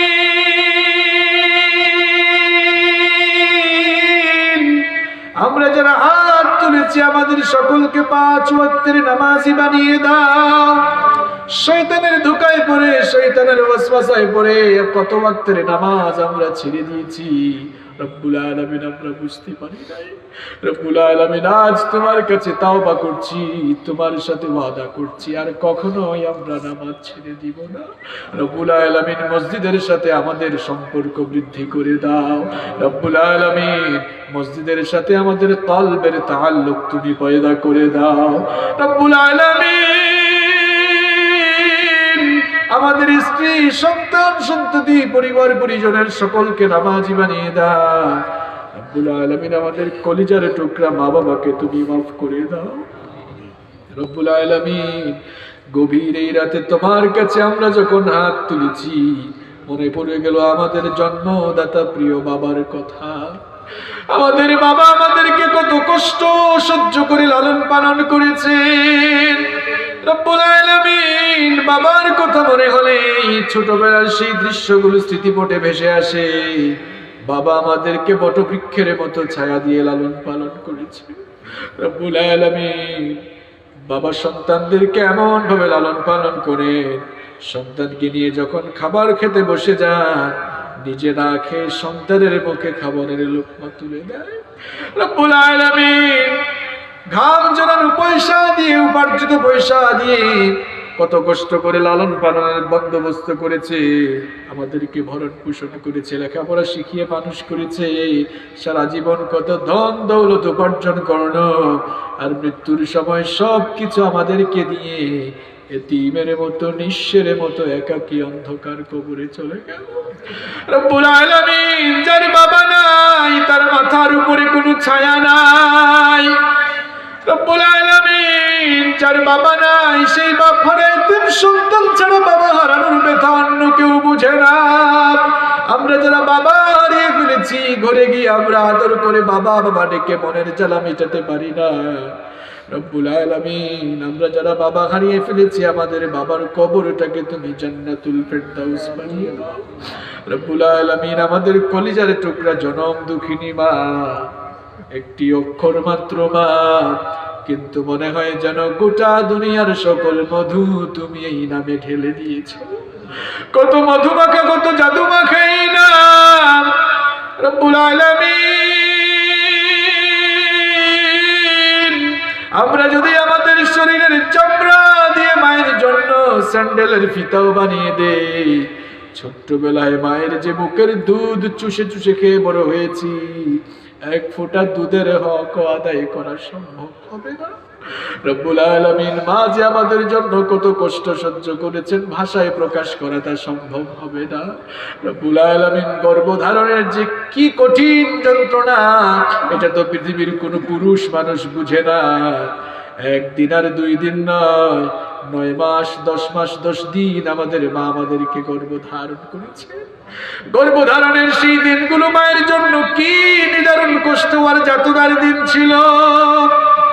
রব্বুল আলামিন রাতের বেলা দুনিয়ার মানুষগুলো কত আরাম করে ঘুমায়, কনকনে ঠান্ডা শীতের রাতে মানুষ লেপ কম্বল গায়ে দিয়ে আরাম করে ঘুমায়, কিন্তু আমরা যখন আমাদের মায়ের পেটে ছিলাম, আমাদের মাকে আরাম করে আমরা ঘুমাতে দেই নাই।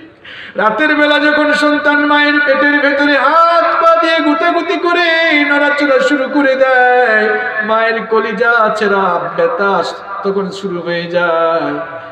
মা তখন নিদারুণ সেই যন্ত্রণা, কলিজা ছেঁড়া নারী ছেঁড়া সেই যন্ত্রণা সইতে না পেরে আরামের ঘুমটা ভেঙে বাসার বেলকুনি, বারান্দা কিংবা বালিশ চেপে চেপে একা একা কান্না করে চোখের পানি দিয়ে বালিশ ভিজিয়েছে। রব্বুল আলামিন এভাবে 1 রাত আর 2 রাত নয়, কত রাত যে মা কেঁদে কেঁদে চোখের পানি ঝরিয়েছে। তুমি আরশের মালিক আল্লাহ, আর আমাদের গর্ভধারিণী মা ছাড়া সেটা আর কেউ জানে না। রব্বুল আলামিন শুধু রাতের বেলা নয়, দিনের বেলাও আমাদের মাকে আমরা কত কষ্ট দিয়েছি। আমাদেরকে পেটে নিয়ে আমাদের মা সাংসারিক সকল কাজ শেষ করেছেন। সাংসারিক সকল কাজ শেষ করে ঘরের সকলকে খাওয়ানোর পরে ক্ষুধা পেটে মা যখন খেতে বসে, মায়ের পেটের ভেতরে যখনই সন্তান নড়াচড়া শুরু করে দেয়, গুতাগুতি শুরু করে দেয়, মায়ের তখন বমি বমি ভাব সৃষ্টি হয়ে যায়। ক্ষুধা পেটে মা খাবারের প্লেটটা রেখে দিয়ে বেডরুমের ভেতরে গিয়ে দরজা বন্ধ করে একা একা কেঁদেছে। রব্বুল আলামিন, এভাবে যে কত শত দিন আর কত শত রাত আমাদের মা আমাদের জন্য কেঁদে কেঁদে চোখের পানিতে নিজের বালিশটা ভিজিয়েছেন, তুমি আর সেরে মালিক আল্লাহ ছাড়া সেটা আর কেউ জানে না। রব্বুল আলামিন, এখানেই শেষ নয়। আমরা যেদিন পৃথিবীতে আসলাম, যেদিন আমাদের মা আমাদেরকে ডেলিভারি করলেন, প্রসব করলেন, সেদিন মা এত কষ্ট সহ্য করলেন। বর্তমান চিকিৎসা বিজ্ঞান বলছেন একজন মানুষ সর্বোচ্চ 20 থেকে 25 ইউনিট ব্যথা সইতে পারে, কিন্তু আমাদেরকে জন্ম দিতে গিয়ে আমাদের জনম দুঃখিনী মা 20 আর 25 নয়, 50 থেকে 55 ইউনিটের ব্যথা সহ্য করেছে। রব্বুল আলামিন, সাকরাতুল মউতের ন্যায় কি মায়ের চাইতে আরো মারাত্মক সেই নিদারুণ কঠিন যন্ত্রণা গর্ভধারিণী মা কিভাবে সহ্য করেছে, তুমি আরশের মালিক আল্লাহ আর আমাদের গর্ভধারিণী মা ছাড়া সেটা কেউ জানে না।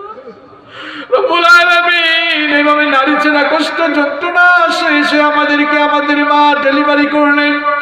দুনিয়াতে আসার পর আমরা আমাদের মাকে কত কষ্ট দিলাম, কিন্তু মা কোনোদিন রাগ করেন নাই। আর মাও আমাদের এমন মা, সারাদিন কর্মব্যস্ততা শেষ করে ঘরে ফিরে এসে মা মা বলে ডাক দিলে কলিজার সকল জ্বালাগুলো দূর হয়ে যেত। রব্বুল আলামিন, আমাদের যাদের মা নাই, ঘরে গিয়ে আদর করে আমরা মা মা বলে কাউকে ডাকতে পারি না। রব্বুল আলামিন, যে দেখো এই ময়দানের দিকে মা হারা বাপ হারা এতিম সন্তানগুলো চোখের পানি ছেড়ে দিয়ে তোমার কাছে ভিক্ষার হাত তুলেছে। রব্বুল আলামিন, মা বাপ হারা এতিম সন্তানগুলোর চোখের পানি দিয়ে আমাদের মা বাবার কবরে জাহান্নামের আগুন তুমি চিরতরে নিভিয়ে দাও। আমাদের যাদের মা বাবা বেঁচে আছেন নেক হায়াত বাড়িয়ে দাও। যতদিন তারা বেঁচে থাকবেন তাদের খেদমত করার তৌফিক আমাদেরকে দান করে দাও। আল্লাহুম্মা গফিরলি ওয়া লিওয়ালিদাইয়া ওয়া কুর রাব্বিরহামহুমা কামা রাব্বায়ানি সগীরা। আমার ভাইরা পড়েন আমার সাথে, ربِّرْحَمْهُمَا كَمَا رَبَّيَانِي صَغِيرًا رَبِّ ارْحَمْهُمَا كَمَا رَبَّيَانِي صَغِيرًا। রব্বুল আলামিন, আমাদের পাড়া প্রতিবেশী আত্মীয় স্বজন যারা কবরে চলে গিয়েছেন মাফ করে দাও। রব্বুল আলামিন, এই বৃহত্তর তারা উপজেলায় যত কবরস্থান রয়েছে, কবরস্থানের সকল মুর্দেগানদের কবরের আযাব মাফ করে দাও। রব্বুল আলামিন, ইয়া আরহামার রাহিমিন, মাবুদ আজকের এই মাহফিলটিকে তুমি কবুল আর মঞ্জুর করে নাও। রব্বুল আলামিন, আজকের এই মাহফিল বাস্তবায়নের জন্য রাজনৈতিক নেতৃবৃন্দ, প্রশাসনের ভাইয়েরা, এলাকার মুরব্বিয়ান, যুবকের তরুণ ভাইয়েরা, সর্বস্তরের মানুষেরা যেভাবে সাহায্য সহযোগিতা করেছেন, আর আমরা যারা মাহফিলে এসেছি, কাল কিয়ামতের কঠিন বিভীষিকাময় দিনে এই মাহফিলকে আমাদের সকলের জন্য নাজাতের ওসিলা বানিয়ে দিও। রব্বুল আলামিন, আদর্শ যুব সংঘ তালা এই সংগঠনটিকে তুমি কবুল করে নাও। সংগঠনের সভাপতি শেখ নজরুল ইসলাম ভাই, সাধারণ সম্পাদক জিএম ইমদাদুল হক পলাশ ভাই সহ সংগঠনের সর্বস্তরের দায়িত্বশীল এবং সকল সদস্যদেরকে তুমি কবুল করে নাও। রব্বুল আলামিন, সকলের জীবনের গুনাহগুলো মাফ করে দাও। সকলকে তুমি কোরআনের জন্য, ইসলামের জন্য কবুল করে নাও। রব্বুল আলামিন, মাহফিলের সম্মানিত সভাপতি সাংবাদিক মীর জাকির হোসেন ভাইকে কবুল করে নাও। তোমার বান্দার ইজ্জত সম্মান বাড়িয়ে দাও। তাকে তুমি আমৃত্যু কোরআনের খেদমত করার তৌফিক দান করে দাও। রব্বুল আলামিন, মাহফিলে যারা আমন্ত্রিত অতিথি হিসেবে ছিলেন সকলকে তুমি কবুল করে নাও। উপজেলা নির্বাহী অফিসার এসেছেন, থানার ওসি সাহেব এসেছেন, প্রশাসনের ভাইরা এসেছেন। রব্বুল আলামিন, সকলের গুনাহগুলো মাফ করে দাও। রব্বুল আলামিন, কোরআনের জন্য তাদের এই আন্তরিকতা, এই সহযোগিতাকে তুমি কবুল করে নাও। রব্বুল আলামিনের বিনিময়ে তুমি তাদের ইজ্জত সম্মান বাড়িয়ে দাও। রব্বুল আলামিন, মাহফিলে আমার আগে কথা বলেছেন ডাক্তার মিজান ভাই, মিজান ভাইয়ের নেক হায়াত বাড়িয়ে দাও। রব্বুল আলামিন ইয়া আরহামার রাহিমিন মাবুদ, তিনি যে মানবতার পেশায় রয়েছে, এই মানবতার পেশায় থেকে আমৃত্যু যেন মানুষের খেদমত করতে পারেন সেই তৌফিক তাকে দান করে দাও। রব্বুল আলামিন মাহফিলে ইসলামী সঙ্গীত পরিবেশন করেছেন আমাদের প্রিয় মশিউর রহমান ভাই, তার কণ্ঠের মধ্যে তুমি আরো বারাকা ঢেলে দাও। রব্বুল আলামিন তার নেক হায়াত বাড়িয়ে দাও। রব্বুল আলামিন মাহফিলে যত অতিথিবৃন্দ এসেছেন সকলের নামই তো তোমার জানা আছে। রব্বুল আলামিন সকলের ইজ্জত সম্মান তুমি বাড়িয়ে দাও, সকলকে তুমি কোরআনের জন্য ইসলামের জন্য কবুল করে নাও। রব্বুল আলামিন আমার অসংখ্য মায়েরা বোনেরা মাহফিলে এসেছেন, আমার মা বোনদের জীবনের গুনাহগুলো মাফ করে দাও, তাদেরকে নামাজি বানিয়ে দাও, পর্দায় থাকার তৌফিক দান করে দাও। আমার নিঃসন্তান মা বোনদেরকে সন্তান নামক নিয়ামত দিয়ে ধন্য করে দাও।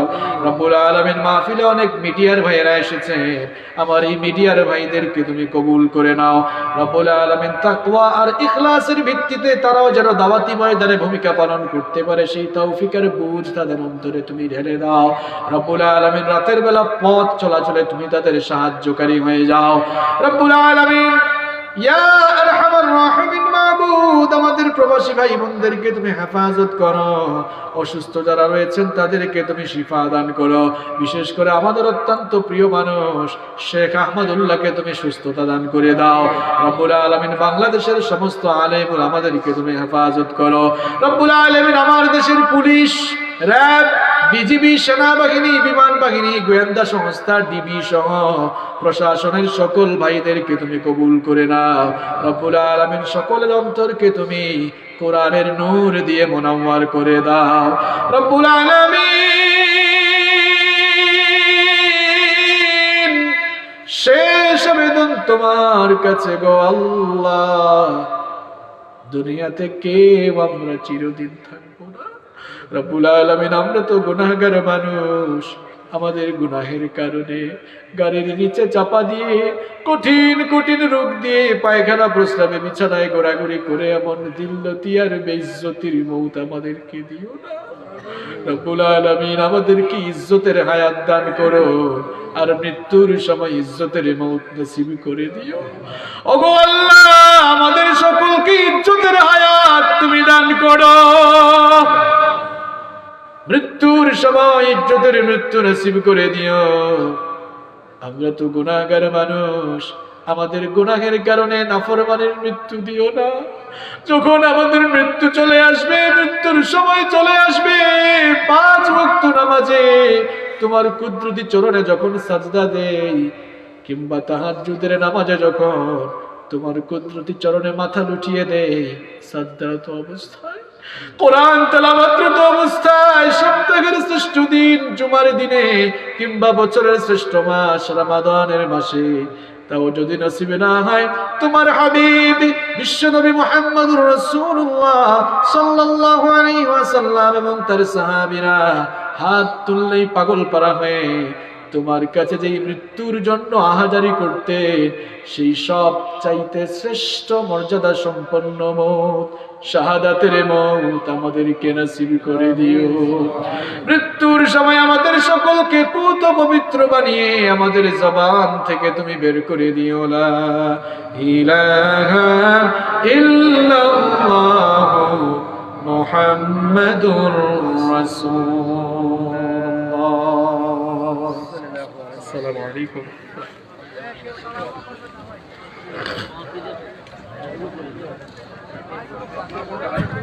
আলহামদুলিল্লাহ, আমরা একটু মাহফিলের প্রচার শুনি।